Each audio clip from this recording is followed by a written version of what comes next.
ಮಂಗಲಂ ದೇವಕೀ ಪುತ್ರೋ ಮಂಗಲಂ ಗರುಡಧ್ವಜಃ ಪ್ರಥಮೋ ಹನುಮಾನ್ ನಾಮ ದ್ವಿತೀಯೋ ಭೀಮ ಏವ ಚ ಪೂರ್ಣಪ್ರಜ್ಞಸ್ತೃತೀಯಸ್ತು ಭಗವತ್ ಕಾರ್ಯ ಸಾಧಕಃ ತಪಸ್ವಾಧ್ಯಾಯ ಶುಶ್ರೂಷಾ ಕೃಷ್ಣಪೂಜಾ ರತಂ ಮುನಿಂ ವಿಶ್ವೇಶಮಿಷ್ಟದಂ ಮುಂದೆ ಪರಿವ್ರಾಟ್ ಚಕ್ರವರ್ತಿನಂ.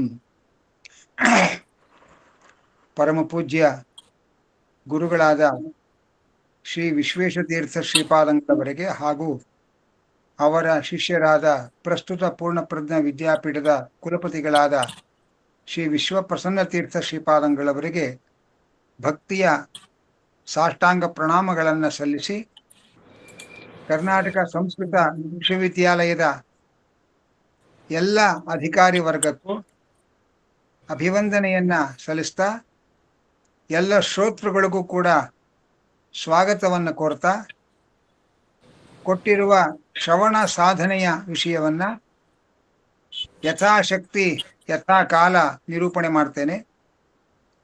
ಇದು ನಿಮ್ಮ ಜೊತೆಯಲ್ಲಿ ಆಚಾರ್ಯರು ಮಧ್ವಾಚಾರ್ಯರ ಶಾಸ್ತ್ರಗಳಲ್ಲಿ ಶ್ರವಣದ ಬಗ್ಗೆ ಏನು ಹೇಳಿದ್ದಾರೆ ಅದನ್ನ ಸಂಕ್ಷೇಪವಾಗಿ ನಿಮ್ಮ ಜೊತೆಯಲ್ಲಿ ಹಂಚಿಕೊಳ್ತಾ ಇದ್ದೇನೆ.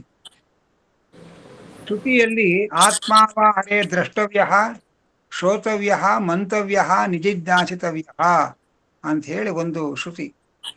ಪರಮಾತ್ಮನನ್ನ ಕಾಣಬೇಕು ಅಂತ ಅಪೇಕ್ಷೆ ಇದ್ರೆ ಮೊದಲು ಅವನ ವಿಚಾರವನ್ನ ಶ್ರವಣ ಮಾಡಬೇಕು, ಮತ್ತು ಮನನ ಮಾಡಬೇಕು, ಮತ್ತು ಧ್ಯಾನ ಮಾಡಬೇಕು. ಆಮೇಲೆ ಅವನ ಅಪರೋಕ್ಷ ಜ್ಞಾನವಾಗತ್ತೆ ಅಂತ ಶಾಸ್ತ್ರದಲ್ಲಿ ಹೇಳಿದ್ದಾರೆ. ಶ್ರುತಿಯಲ್ಲಿ ಹೇಳಿರ್ತಕ್ಕಂಥ ಮಾತು. ಆತ್ಮಾವ ಅರೆ ದ್ರಷ್ಟವ್ಯ ಚೇತ್ ಶ್ರೋತವ್ಯ ಮಂತವ್ಯ ನಿಧಿಧ್ಯಾಸಿತವ್ಯ. ಪರಮಾತ್ಮನನ್ನ ಕಣ್ಣಾರೆ ಕಾಣಬೇಕು ಅಂತ ಹಂಬಲ ಇದ್ರೆ ಮೊದಲು ಶ್ರವಣ ಮಾಡಬೇಕು.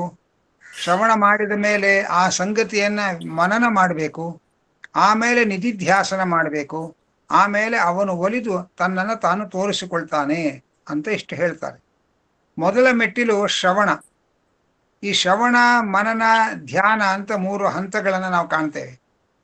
ಅದರಲ್ಲಿ ಯಾವುದರ ಫಲ ಏನು ಅಂದ್ರೆ, ಶ್ರವಣದ ಫಲ ಅಜ್ಞಾನ ಪರಿಹಾರ. ನಮಗೆ ಭಗವಂತ ಅಂತ ಒಬ್ಬ ಇದ್ದಾನೆ ಅನ್ನುವ ಸಂಗತಿಯೇ ಗೊತ್ತಿಲ್ಲ. ಅವನ ಹೇಗೆ ಏನು ವಿಚಾರವೇ ಗೊತ್ತಿಲ್ಲ. ಶ್ರವಣದಿಂದ ಭಗವಂತ ಒಬ್ಬ ಇದ್ದಾನೆ ಅಂತ ತಿಳ್ಕೊಂಡ್ವಿ. ಅವನ ಪರಿಚಯವೂ ನಮಗಾಯಿತು. ಪರಿಚಯ ಆದ ಮೇಲೆ ಬೇರೆ ಬೇರೆ ದರ್ಶನಗಳು, ಬೇರೆ ಬೇರೆ ವಿಚಾರಧಾರೆಗಳು, ಇದನ್ನೆಲ್ಲ ನಾವು ಗಮನಿಸಿಕೊಂಡಾಗ ನಮಗೆ ಕನ್ಫ್ಯೂಷನ್ ಆಗತ್ತೆ. ಹಾಗೋ ಹೀಗೋ, ಹೇಳಿ ಸರಿಯೋ ಹೇಳಿ ಸರಿಯೋ, ಪ್ರತಿಯೊಬ್ಬರು ನಾವು ಹೇಳಿದ್ದೇ ಸರಿ ಅಂತಾರೆ.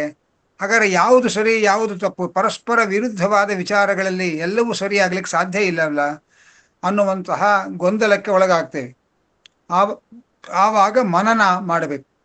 ಮನನ ಅಂದ್ರೆ ಯುಕ್ತಿಗಳನ್ನ ಅನುಸಂಧಾನ ಮಾಡಿಕೊಂಡು ಕೇಳಿದ ಸಂಗತಿಯನ್ನು ಯಾವುದು ಯುಕ್ತಿಯುಕ್ತವಾಗಿದೆ ಅನ್ನುವುದನ್ನು ವಿಚಾರ ಮಾಡಬೇಕು.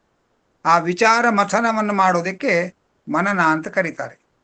ವಿಚಾರ ಮಥನದಿಂದ ಏನು ಪ್ರಯೋಜನ ಅಂದ್ರೆ ಸಂಶಯ ವಿಪರೀತ ಜ್ಞಾನಗಳ ಪರಿಹಾರ. ಮೊದಲು ಶ್ರವಣದಿಂದ ಅಜ್ಞಾನದ ಪರಿಹಾರ ಆಗತ್ತೆ. ವಿಚಾರ ಮಥನ ಮಾಡಿ ಇದು ಹೀಗೆ ಅಂತ ಖಚಿತಪಡಿಸ್ಕೊಳ್ಳೋದ್ರಿಂದ ಸಂಶಯಗಳು, ವಿಪರೀತ ಜ್ಞಾನ ಅಂದ್ರೆ ಭ್ರಮೆಗಳು ಪರಿಹಾರ ಆಗತ್ತೆ. ಆಮೇಲೆ ತತ್ವ ನಿಶ್ಚಯ ಆಗತ್ತೆ. ತತ್ವ ನಿಶ್ಚಯ ಆದ ಮೇಲೆ ಧ್ಯಾನದ ಅವಸ್ಥೆ. ಯಾಕೆಂದ್ರೆ ಧ್ಯಾನ ಮಾಡಬೇಕಾಗಿದ್ರೆ ಆ ವಸ್ತು, ಆ ಪರವಸ್ತು ಹೇಗಿದೆ ಎನ್ನುವುದರಲ್ಲೇ ನಮಗೆ ಗೊಂದಲ ಇದ್ರೆ ನಾವು ಧ್ಯಾನ ಮಾಡ್ಲಿಕ್ಕಾಗಲ್ಲ. ಆದ್ರಿಂದ ಪರವಸ್ತುವಿನ ಸ್ವರೂಪದ ನಿಶ್ಚಯವನ್ನು ಗಳಿಸಿಕೊಂಡ ಮೇಲೆ ಧ್ಯಾನಂ ನಿಶ್ಚಿತ ತತ್ವಸ್ಯ. ಯಾರಿಗೆ ತತ್ವ ನಿಶ್ಚಯವಾಗಿದೆ ಅವನು ಧ್ಯಾನ ಮಾಡೋದಕ್ಕೆ ಸಾಧ್ಯ. ಆ ಧ್ಯಾನದ ಪರಿಪಾಕಾವಸ್ಥೆಗೆ ಬಂದಾಗ ಭಗವಂತ ನಮ್ಮ ಸಾಧನೆಯನ್ನು ಒಪ್ಪಿಕೊಂಡಾಗ ಈ ಶ್ರವಣ ಮನನ ಧ್ಯಾನ ಯಾಂತ್ರಿಕವಾಗಿ ನಡೆದರೆ ಇದರಿಂದ ಯಾವ ಪ್ರಯೋಜನವೂ ಇಲ್ಲ. ಇದು ಭಗವದ್ಭಕ್ತಿ ಪೂರ್ವಕವಾಗಿ ಶ್ರವಣ ಮಾಡಬೇಕು, ಭಗವದ್ಭಕ್ತಿ ಪೂರ್ವಕವಾಗಿ ಮನನ ಮಾಡಬೇಕು, ಭಗವದ್ಭಕ್ತಿ ಪೂರ್ವಕವಾಗಿ ಧ್ಯಾನ ಮಾಡಬೇಕು. ಆಗ ಭಗವಂತ ಅದರಿಂದ ಒಲಿದು ತನ್ನನ್ನು ತಾನು ತೋರಿಸ್ಕೊಳ್ತಾನೆ. ಅದಕ್ಕೆ ಸಾಕ್ಷಾತ್ಕಾರ, ಅಪರೋಕ್ಷ ಜ್ಞಾನ ಅಂತ ಶಬ್ದಗಳನ್ನು ಹೇಳ್ತೇವೆ ನಾವು. ಪರಮಾತ್ಮ ಅವನು ಅವ್ಯಕ್ತ ಸ್ವರೂಪ. ಅವ್ಯಕ್ತ ಸ್ವರೂಪನಾದದ್ರಿಂದ ಅವನು ಯಾರಿಗೆ ಒಲಿತಾನೆ ಅವನಿಗೆ ತನ್ನನ್ನು ತಾನು ವ್ಯಕ್ತ ಮಾಡಿಕೊಳ್ತಾನೆ. ಭಗವಂತ ಎಲ್ಲ ಕಡೆ ಇರಬಹುದಾದರೂ ಕೂಡ ನಮಗೆ ಭಗವಂತ ಕಾಣೋದಿಲ್ಲ. ಆದರೆ ಆ ಭಗವಂತ ಕಾಣಬೇಕಾಗಿದ್ರೆ ಅವನಿಗೆ ಕಾಣಿಸಿಕೊಳ್ಳಬೇಕು ಅಂತ ಸಂಕಲ್ಪ ಬರಬೇಕು. ಅದಕ್ಕೆ ನಮ್ಮ ಭಕ್ತಿಪೂರ್ವಕವಾದ ಸಾಧನೆ ನಡೆಸಿರಬೇಕು. ಆ ಭಕ್ತಿಗೆ ಒಲಿದು ಭಗವಂತ ಪ್ರಸನ್ನನಾಗಿ ತನ್ನ ದರ್ಶನವನ್ನು ನಮಗೆ ಕೊಡ್ತಾನೆ. ಅವನ ದರ್ಶನ ಆದಮೇಲೆ ಮುಂದೆ ಇನ್ನಷ್ಟು ಸಾಧನೆ ಮುಂದುವರಿಬೇಕು. ಪರಮಾತ್ಮನ ದರ್ಶನ ಆದ ಕೂಡಲೇ ಮೋಕ್ಷವಾಗಲ್ಲ. ಪರಮಾತ್ಮನ ದರ್ಶನಕ್ಕೋಸ್ಕರ ಶ್ರವಣ ಮನನಾದಿಗಳು ಎಲ್ಲವೂ ಕೂಡ. ಪರಮಾತ್ಮನ ದರ್ಶನ ಆದ ಮೇಲೆ ಇನ್ನಷ್ಟು ಪರಮ ಭಕ್ತಿ ನಮಗೆ ಉಂಟಾಗತ್ತೆ. ಅದರಿಂದ ಮತ್ತೆ ಇನ್ನಷ್ಟು ಶ್ರದ್ಧಾಭಕ್ತಿಯಿಂದ ನಮ್ಮ ಸಾಧನೆಗಳನ್ನು ಮುಂದುವರಿಸಬೇಕು. ಅದರಿಂದ ಮೋಕ್ಷಕ್ಕೆ ಕಾರಣವಾಗುವ ಪರಮ ಪ್ರಸಾದವಾಗತ್ತೆ. ಆಗ ಮೋಕ್ಷ ಪ್ರಾಪ್ತಿ ಆಗತ್ತೆ. ಶ್ರವಣ ಮಾಡಬೇಕಾದರೂ ಭಗವದ್ ಅನುಗ್ರಹ ಬೇಕು, ಮನನ ಮಾಡಬೇಕಾದರೂ ಭಗವದ್ ಅನುಗ್ರಹ ಬೇಕು, ಧ್ಯಾನ ಮಾಡಬೇಕಾದರೂ ಭಗವದ್ ಅನುಗ್ರಹ ಬೇಕು, ಸಾಕ್ಷಾತ್ಕಾರ ಆಗಬೇಕಾದರೂ ಭಗವದ್ ಅನುಗ್ರಹ ಬೇಕು. ಇದೆಲ್ಲ ಒಂದೊಂದು ಹಂತದ ಭಗವತ್ ಪ್ರಸಾದದ ಫಲಿತಾಂಶಗಳು. ಅಲ್ಲಿಂದ ಮುಂದೆ ಭಗವಂತ ಒಲಿದು ಅವನು ನಮಗೆ ದರ್ಶನ ಕೊಟ್ಟು ಭಗವಂತನನ್ನ ಕಾಣುವ ತವಕದಿಂದ ಇದುವರೆಗೆ ಸಾಧನೆ ಮಾಡಿದ್ವಿ. ಕಾಣೋ ತನಕದ ಸಾಧನೆ ಆಯಿತು. ಕಂಡ ಮೇಲೆ ಇನ್ನಷ್ಟು ಅವನಲ್ಲಿ ನಮಗೆ ಭಕ್ತಿ ಉದ್ರೇಕವಾಗತ್ತೆ. ಆಗ ಇನ್ನಷ್ಟು ಶ್ರದ್ಧೆಯಿಂದ ಸಾಧನೆಯನ್ನು ಮುಂದುವರಿಸ್ತೇವೆ. ನಮ್ಮ ಪಾಲಿನ ಮೋಕ್ಷಕ್ಕೆ ನಾವು ಎಷ್ಟು ಸಾಧನೆ ಮಾಡಬೇಕೋ ಅಷ್ಟು ಸಾಧನೆ ಪೂರ್ತಿ ಆದ ಮೇಲೆ ಅವನು ಪರಮ ಪ್ರಸಾದವನ್ನು ಕೊಡ್ತಾನೆ, ಒಲಿತಾನೆ.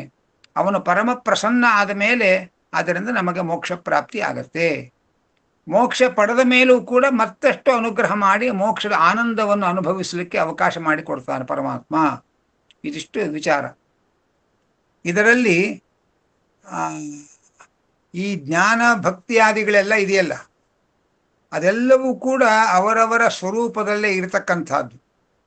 ಸ್ವರೂಪದಲ್ಲೇ ಇರತಕ್ಕಂತಹ ಅವರವರ ಯೋಗ್ಯತಾನುಸಾರವಾಗಿ ಅವರವರ ಸ್ವರೂಪದಲ್ಲಿ ಇರತಕ್ಕಂತಹ ಜ್ಞಾನ ಭಕ್ತಿಯಾದಿಗಳೆಲ್ಲ ಹೊರಗಿನ ಸಾಧನೆಗಳಿಂದ ವ್ಯಕ್ತವಾಗಬೇಕು. ವ್ಯಕ್ತವಾಗಿ ಅವರವರ ಮೋಕ್ಷಕ್ಕೆ ಬೇಕಾದ ಅವರವರ ಯೋಗ್ಯತೆಗೆ ಅನುಗುಣವಾದ ಸಾಧನೆಗಳು ಪೂರ್ತಿಯಾದ ಮೇಲೆ ಅವರವರ ಪಾಲಿನ ಮೋಕ್ಷ. ಪ್ರತಿಯೊಬ್ಬರ ಮೋಕ್ಷ ಸಾಧನಗಳು ಬೇರೆ ಬೇರೆಯೇ. ಯಾಕೆಂದರೆ ಪ್ರತಿಯೊಬ್ಬರ ಯೋಗ್ಯತೆಗಳು ಬೇರೆ ಬೇರೆ. ಹಾಗಾಗಿ ಬ್ರಹ್ಮದೇವರ ಯೋಗ್ಯತೆ ಬೇರೆ, ರುದ್ರಾದಿ ದೇವತೆಗಳ ಯೋಗ್ಯತೆ ಬೇರೆ, ಇಂದ್ರಾದಿ ದೇವತೆಗಳ ಯೋಗ್ಯತೆ ಬೇರೆ. ಅವರವರ ಯೋಗ್ಯತಾನುಗುಣವಾದ ಸಾಧನೆಗಳು ಪೂರ್ತಿಯಾದ ಮೇಲೆ ಅವರವರ ಪಾಲಿಗೆ ಭಗವಂತನ ದರ್ಶನ ಮೋಕ್ಷ ಪ್ರಾಪ್ತಿ ಆಗತ್ತೆ. ಇದಿಷ್ಟು ಸಿದ್ಧಾಂತ.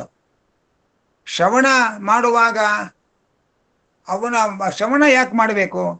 ಎಲ್ಲಿದ್ದಾನೆ ಹೇಳಿ ಹೋಗಿ ನೋಡ್ಕೊಂಡು ಬಂದ್ಬಿಡೋಣ ಅಂತಂದರೆ, ಪರಮಾತ್ಮ ವ್ಯಕ್ತನಾಗಿದ್ದಿದ್ರೆ ನಾವು ಹೇಗೆ ಇನ್ನೊಬ್ಬರಿಗೆ ಕಾಣಿಸ್ಕೊಳ್ತೇವೆ ಹಾಗೆ ಭಗವಂತನೂ ಒಂದು ಕಡೆ ಕಾಣಿಸ್ತಾನೆ ಅಂತಾಗಿದ್ದರೆ ಎಷ್ಟೋ ಹಣ ಖರ್ಚಾದರೂ ಪರವಾಗಿಲ್ಲ, ಬದರಿಗೆ ಹೋಗಿ ಬದರಿ ನಾರಾಯಣನ ನೋಡ್ಕೊಂಡು ಬರ್ತೇವೆ ನಾವು. ಹಾಗೆ ದೇವರು ಪ್ರತ್ಯಕ್ಷವಾಗಿ ಕಾಣುವುದು ಅಂತ ಇದ್ರೆ ಕಷ್ಟಪಟ್ಟು ಅವನನ್ನು ನೋಡ್ಕೊಂಡು ಬಂದ್ಬಿಡಬಹುದಿತ್ತು.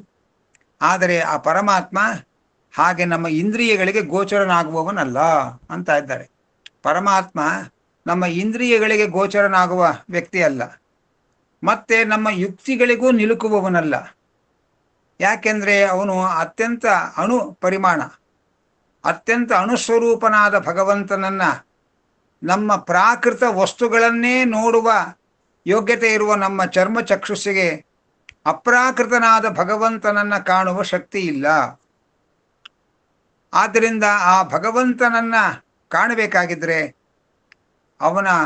ನಮ್ಮ ಅದಕ್ಕೆ ಪೂರ್ವಭಾವಿಯಾದ ಸಾಧನೆಗಳನ್ನು ಮಾಡಿಕೊಂಡು ಅವನನ್ನು ಒಲಿಸಿಕೊಂಡು ಅವನು ನಮಗೆ ದಿವ್ಯ ದೃಷ್ಟಿ ಕೊಟ್ಟು ಅವನ ದರ್ಶನವನ್ನು ಕೊಡಬೇಕು. ಹಾಗಾಗಿ ಇಂದ್ರಿಯಗಳಿಂದ ನೇಂದ್ರಿಯಾಣಿ ನಾನುಮಾನ, ಇಂದ್ರಿಯಗಳಾಗಲಿ ಯುಕ್ತಿಗಳಾಗಲಿ ಭಗವಂತನನ್ನು ತಿಳಿಸ್ಕೊಡೋಕೆ ಸಾಧ್ಯ ಇಲ್ಲ. ಕೇವಲ ಉಪನಿಷತ್ತುಗಳಿಂದಲೇ ವೇದಗಳಿಂದಲೇ ಭಗವಂತನನ್ನು ತಿಳಿದುಕೊಳ್ಬೇಕು. ಹಾಗೆ ಅಂತ ಶಾಸ್ತ್ರ ಹೇಳುತ್ತೆ.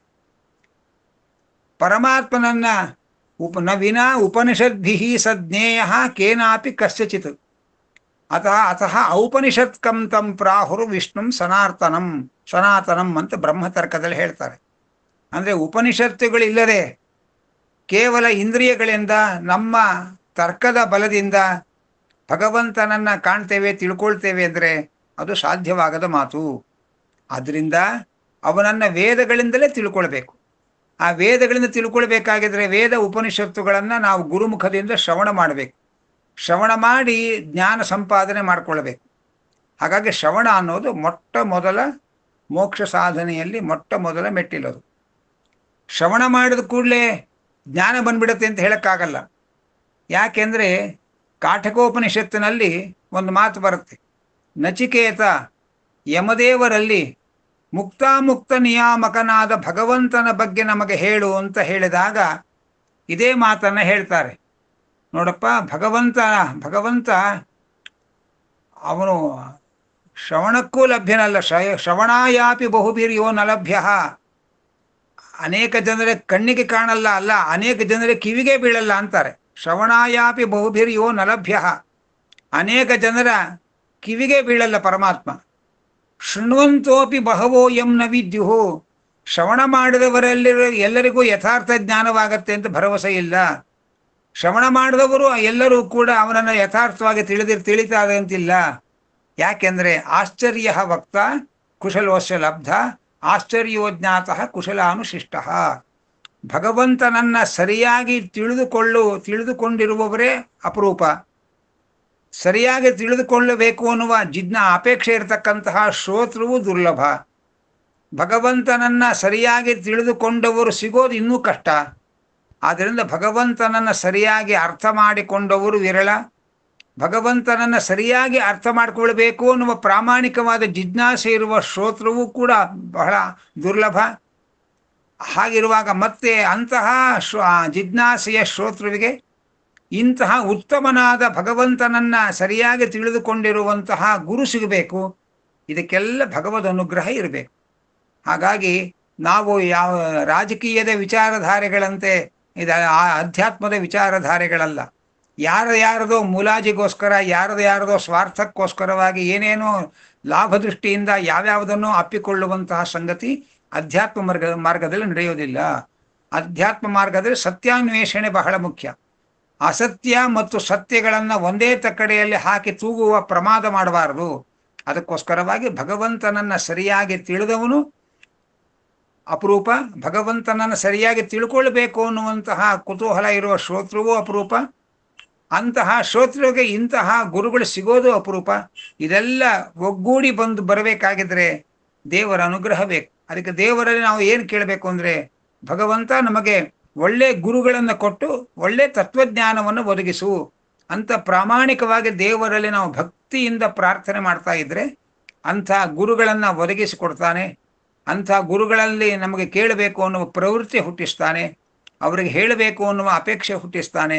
ಆಗ ಶ್ರವಣ ಅನ್ನುವ ಸಾಧನೆ ಸಾಧ್ಯ ಅನ್ನುವ ಮಾತನ್ನು ಹೇಳ್ತಾ ಇದ್ದಾರೆ. ಯಾರಲ್ಲಿ ಶ್ರವಣ ಮಾಡಬೇಕು ಅನ್ನೋದು ಬಗ್ಗೆ ಯಮದೇವರು ಹೇಳ್ತಾರೆ. ಇದು ಯಮದೇವರು ಯಾವುದೇ ಮತಕ್ಕೆ ಸಂಬಂಧಪಟ್ಟವರಲ್ಲ, ಮತಾತೀತರವರು. ಹಾಗಾಗಿ ಯಮದೇವರು ನಮಗೆಲ್ಲರಿಗೂ ಹೇಳುವ ಮಾತು ಅಲ್ಲಿ ಹೇಳ್ತಾರೆ, ನನರೇಣ ಅವರ ಪ್ರೋಕ್ತ. ಅಜ್ಞಾನಿಯ ಬಳಿಗೆ ಹೋಗಿ ನೀವು ಶ್ರವಣ ಮಾಡಿದರೆ ನಿಮಗೆ ತತ್ವಜ್ಞಾನ ಬರೋದಿಲ್ಲ. ಆದ್ದರಿಂದ ಅಜ್ಞಾನಿಯ ಬಳಿಗೆ ಹೋಗಿ ಕೇಳಬೇಡ್ರಿ, ಸರಿಯಾದ ಜ್ಞಾನಿಯ ಬಳಿಗೆ ಹೋಗಿ ಕೇಳಬೇಕು. ನರೇಣ ಪ್ರೋಕ್ತ ಅವರಹ ಏಷ ಸುಜ್ಞೇಯ ಬಹುಧ ಚಿಂತ್ಯಮಾನ. ಯಾಕೆಂದರೆ ಭಗವಂತನನ್ನ ಬಗೆಬಗೆಯಾಗಿ ನಿರೂಪಣೆ ಮಾಡ್ತಾರೆ. ಅಂಥ ಭಗವಂತನನ್ನ ಇವನು ಹೀಗೆ ಅಂತ ಸರಿಯಾಗಿ ತಿಳ್ಕೊಳ್ಬೇಕಾಗಿದ್ರೆ ಯಾರೋ ಅಜ್ಞಾನಿಯ ಬಳಿಗೆ ಹೋಗಿ ನಾವು ಭಗವಂತನ ಬಗ್ಗೆ ಹೇಳ್ರಿ ಅಂತಂದರೆ ಅದು ಪ್ರಯೋಜನ ಇಲ್ಲ. ಇನ್ನು ಅನನ್ಯ ಪ್ರೋಕ್ತೆ ಗತಿರತ್ರ ನಾಸ್ತಿ. ಭಗವಂತ ಮತ್ತು ನಾವು ಅನನ್ಯರು ಅನ್ನುವಂಥ ಯೋಚನೆ ಮಾಡತಕ್ಕಂಥವರಲ್ಲಿ ನಾವು ಹೋಗಿ ಕೇಳಿದರೆ ನಮಗೆ ತತ್ವಜ್ಞಾನ ಹುಟ್ಟೋದಿಲ್ಲ. ಅಂದ್ರೆ ಏನರ್ಥ ಅಂದರೆ, ಸಾಸಿವೆ ಯಾವುದು ರಾಗಿ ಯಾವುದು ಅಂತ ಭೇದ ಜ್ಞಾನ ಇಲ್ಲದೆ ಇದ್ದವ್ರನ್ನ ಅಡುಗೆ ಮನೆಗೆ ಬಿಟ್ಟರೆ ಏನಾಗುತ್ತೆ? ಲೌಕಿಕವಾಗಿ ಯೋಚನೆ ಮಾಡಿದ್ರೆ ಸಾಸಿವೆ ಯಾವುದು ಅಂತ ಗೊತ್ತಿಲ್ಲ, ರಾಗಿ ಯಾವುದು ಅಂತ ಗೊತ್ತಿಲ್ಲ, ನೋಡ್ಲಿಕ್ಕೆ ಎರಡು ಒಂದೇ ಥರ ಕಾಣ್ತಾ ಇರುತ್ತೆ. ಆದರೆ ಸಾಸಿವೆ ರಾಗಿಗಳ ಭೇದ ಜ್ಞಾನ ಇಲ್ಲದೆ ಇರೋರನ್ನ ಅಡುಗೆ ಮನೆಗೆ ಬಿಟ್ಟರೆ ಏನು ಅನಾಹುತ ಆಗಬಹುದು. ಹಾಗೆ ಭಗವಂತ ಮತ್ತು ಜೀವ ಇವರಿಬ್ಬರ ಪ್ರತ್ಯೇಕವಾದ ಸ್ವರೂಪಭೂತವಾದ ಭಿನ್ನ ಭಿನ್ನ ವ್ಯಕ್ತಿತ್ವಗಳನ್ನು ಯಾರು ತಿಳಿದುಕೊಂಡಿದ್ದಾರೆ ಅಂಥವರಲ್ಲಿ ನಾವು ಹೋಗಿ ಭಗವಂತನ ಬಗ್ಗೆ ಶ್ರವಣ ಮಾಡಬೇಕು ಅನ್ನುವ ಎಚ್ಚರಿಕೆಯನ್ನು ಯಮದೇವರು ನಚಿಕೇತನಿಗೆ ಕೊಡ್ತಾ ಇದ್ದಾರೆ. ನೈಷಾ ತರ್ಕೇಣ ಮತಿರಾಪನೇಯ ಪ್ರೋಕ್ತ ಅನ್ಯೇನೈವ ಸುಜ್ಞಾನಾಯ ಪ್ರೇಷ್ಠ. ಯಮದೇವರು ಹೇಳ್ತಾರೆ, ನೈಷಾ ತರ್ಕೇಣ ಮತಿರಾಪನೇಯ, ನಾವು ಕೇವಲ ತರ್ಕದಿಂದ ದೇವರನ್ನು ತಿಳ್ಕೊಂಡು ಬಿಡ್ತೇವೆ ಅಂದರೆ, ಬಹಳ ಸ್ವಾರಸ್ಯವಾಗಿ ಯಮದೇವರು ಹೇಳ್ತಾರೆ, ತರ್ಕದಿಂದ ದೇವರನ್ನ ತಿಳ್ಕೊಳ್ಳೋಕ್ಕೂ ಸಾಧ್ಯ ಇಲ್ಲ, ತರ್ಕದಿಂದ ದೇವರು ಇದ್ದಾನೆ ಅಂತಲೂ ತಿಳ್ಕೊಳ್ಳೋಕೆ ಸಾಧ್ಯ ಇಲ್ಲ, ತರ್ಕದಿಂದ ದೇವರನ್ನ ಇಲ್ಲ ಅಂತ ತಿಳ್ಕೊಳ್ಳೋಕ್ಕೂ ಸಾಧ್ಯ ಇಲ್ಲ. ಯಾಕೆಂದರೆ ನಮಗೆ ದೇವರಲ್ಲಿ ನಂಬಿಕೆ ಇದ್ದರೆ ನಮ್ಮ ಲಾಜಿಕ್ಕುಗಳೆಲ್ಲ ದೇವರಿದ್ದಾನೆ ಅಂತ ಸಾಧನೆ ಮಾಡುತ್ತೆ. ನಮಗೆ ದೇವರಲ್ಲಿ ನಂಬಿಕೆ ಇಲ್ಲದೆ ಹೋದರೆ ನಮ್ಮ ಲಾಜಿಕ್ಕೆಲ್ಲ ದೇವರಿಲ್ಲ ಅಂತ ಸಾಧನೆ ಮಾಡುತ್ತೆ. ಹಾಗಾಗಿ ಅವರವರ ನಂಬಿಕೆಯ ಮೇಲೆ, ಅವರವರ ಬುದ್ಧಿ ಬಲದ ಮೇಲೆ ಅವರವರ ತರ್ಕದ ಆಯುಷ್ಯ. ಹಾಗಾಗಿ ಅವರವರ ನಂಬಿಕೆಯ ಕೂಸು ಅವರವರ ತರ್ಕ. ಅವರ ಬುದ್ಧಿಬಲ ಎಷ್ಟೋ ಅದು ಅವರು ಸತ್ಯವನ್ನು ಸಮರ್ಥನೆ ಮಾಡಲಿಕ್ಕಾಗದೇ ಇರುವಂತಹ ಬೌದ್ಧಿಕ ದೌರ್ಬಲ್ಯ ಇದ್ದರೆ ಪ್ರಯೋಜನಕ್ಕೆ ಬರಲ್ಲ.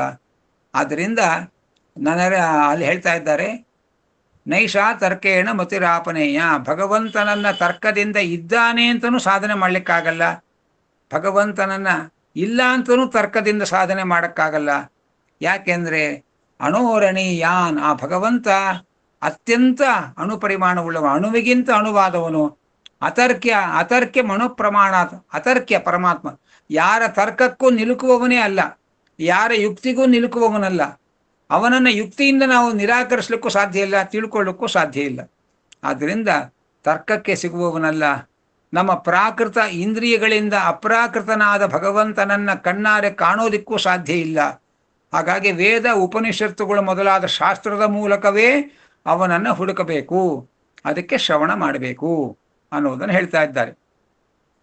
ಆ ಶ್ರವಣ ಮಾಡಬೇಕಾಗಿದ್ರೆ ಅದ್ಯಾಪಿ ತೇನ ದೇವಾದ್ಯಾಹ ಶೃಣ್ವತೆ ಮನ್ವತೆ ಸದಾ ಧ್ಯಾಯಂತಿ ಚ ಯಥಾಯೋಗಂ ಅಂತ ಅನುವ್ಯಾಖ್ಯಾನ ಅನ್ನುವ ಗ್ರಂಥದಲ್ಲಿ ಮಧ್ವಾಚಾರ್ಯರು ಪ್ರಮಾಣದ ಆಧಾರದಲ್ಲಿ ನಿರೂಪಣೆ ಮಾಡ್ತಾರೆ.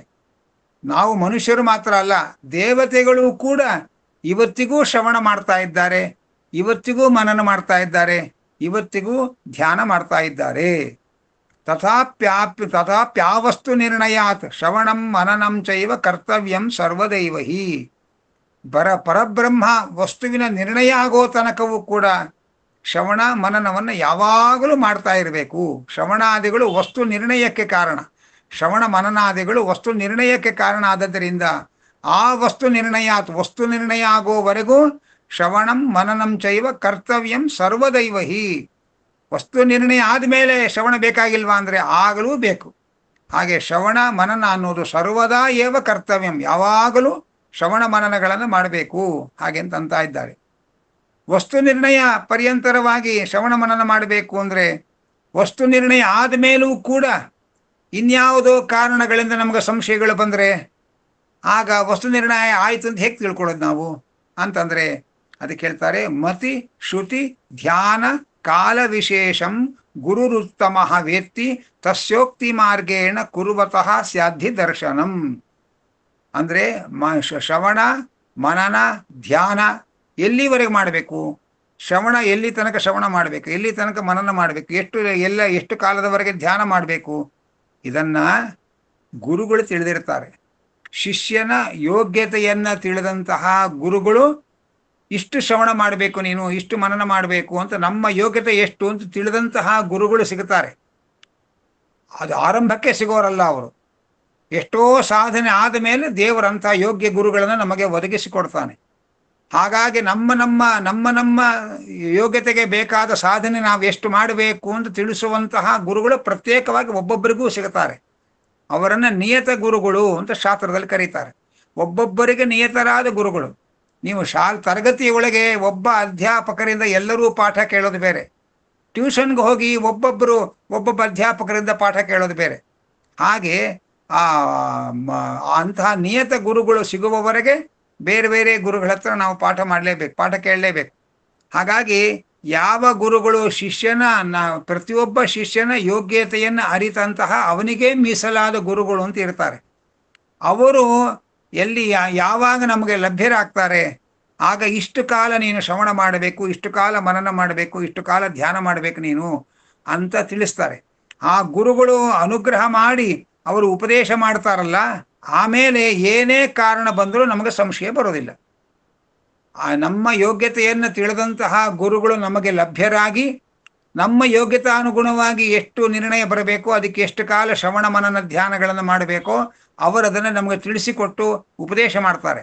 ಅಂತಹ ನಿಯತ ಗುರುಗಳ ಉಪದೇಶ ದೊರಕಿದ ಮೇಲೆ ಅವರು ಹೇಳಿದ ಹಾಗೆ ನಿಯತ ಕಾಲದವರೆಗೆ ಶ್ರವಣ ಮನನ ಧ್ಯಾನಗಳನ್ನು ಮಾಡಿ ಮುಗಿಸಿದ ಮೇಲೆ ನಮಗೆ ಮತ್ತೆ ಯಾವುದೇ ವಿಚಾರಗಳನ್ನು ಕೇಳಿದ್ರು ಕೂಡ ನಮಗೆ ಸಂದೇಹ ಅನ್ನೋದು ಬರೋದಿಲ್ಲ. ಹಾಗೆ ಅವರ ಅನುಗ್ರಹ ಮಾಡ್ತಾರೆ ಹಾಗೆ ಅಂತ ಇದ್ದಾರೆ. ಶ್ರವಣಂ ದೃಷ್ಟತತ್ವಸ್ಯ ಮನನಂ ಧ್ಯಾನಮೇವಚ ವಿಶೇಷಾನಂದ ಸಂಪ್ರಾಪ್ತಿಯ ಅನ್ಯಸ್ಯ ಏತಾನಿ ದೃಷ್ಟಯೇ ಅಂತೆ ಮತ್ತೊಂದು ಮಾತು ಹೇಳ್ತಾ ಇದ್ದಾರೆ. ಅಂದರೆ ಶ್ರವಣ ಮನನ ಧ್ಯಾನ ಇದೆಲ್ಲ ಪರಮಾತ್ಮನ ಸಾಕ್ಷಾತ್ಕಾರ ಆಗುವ ಮುಂಚೆ ಮಾಡ್ತೇವೆ. ಪರಮಾತ್ಮನ ಸಾಕ್ಷಾತ್ಕಾರ ಆಗುವ ಮುಂಚೆ ಮಾಡುವ ಶ್ರವಣಾದಿ ಅನುಷ್ಠಾನಗಳೆಲ್ಲವೂ ಕೂಡ ಭಗವಂತನ ಸಾಕ್ಷಾತ್ಕಾರಕ್ಕೋಸ್ಕರ ಮಾಡೋದು. ಭಗವಂತನ ಸಾಕ್ಷಾತ್ಕಾರ ಆದ ಮೇಲೂ ಶ್ರವಣ ಮನನಾದಿಗಳನ್ನು ಮಾಡ್ತೇವೆ. ಅದು ಮೋಕ್ಷದಲ್ಲಿ ವಿಶೇಷವಾದ ಆನಂದದ ಅನುಭವಕ್ಕೋಸ್ಕರವಾಗಿ ಹಾಗೆ ಅಂತ ಇದ್ದಾರೆ. ದೇವತೆಗಳು ಕೂಡ ಅಪರೋಕ್ಷ ಜ್ಞಾನಿಗಳು. ಅಪರೋಕ್ಷ ಜ್ಞಾನಿಗಳಾದ ದೇವತೆಗಳು ಶ್ರವಣ ಮನನ ಧ್ಯಾನಗಳನ್ನು ಮಾಡ್ತಾ ಇದ್ದಾರೆ ಅಂತಂದ್ರೆ ಅವರು ವಿಶೇಷವಾಗಿ ವಿಶೇಷ ಆನಂದ ಸಂಪ್ರಾಪ್ತಿಯ ವಿಶೇಷಾನಂದವನ್ನು ಮೋಕ್ಷದಲ್ಲಿ ಅದರಿಂದ ಪಡೀತಾರೆ.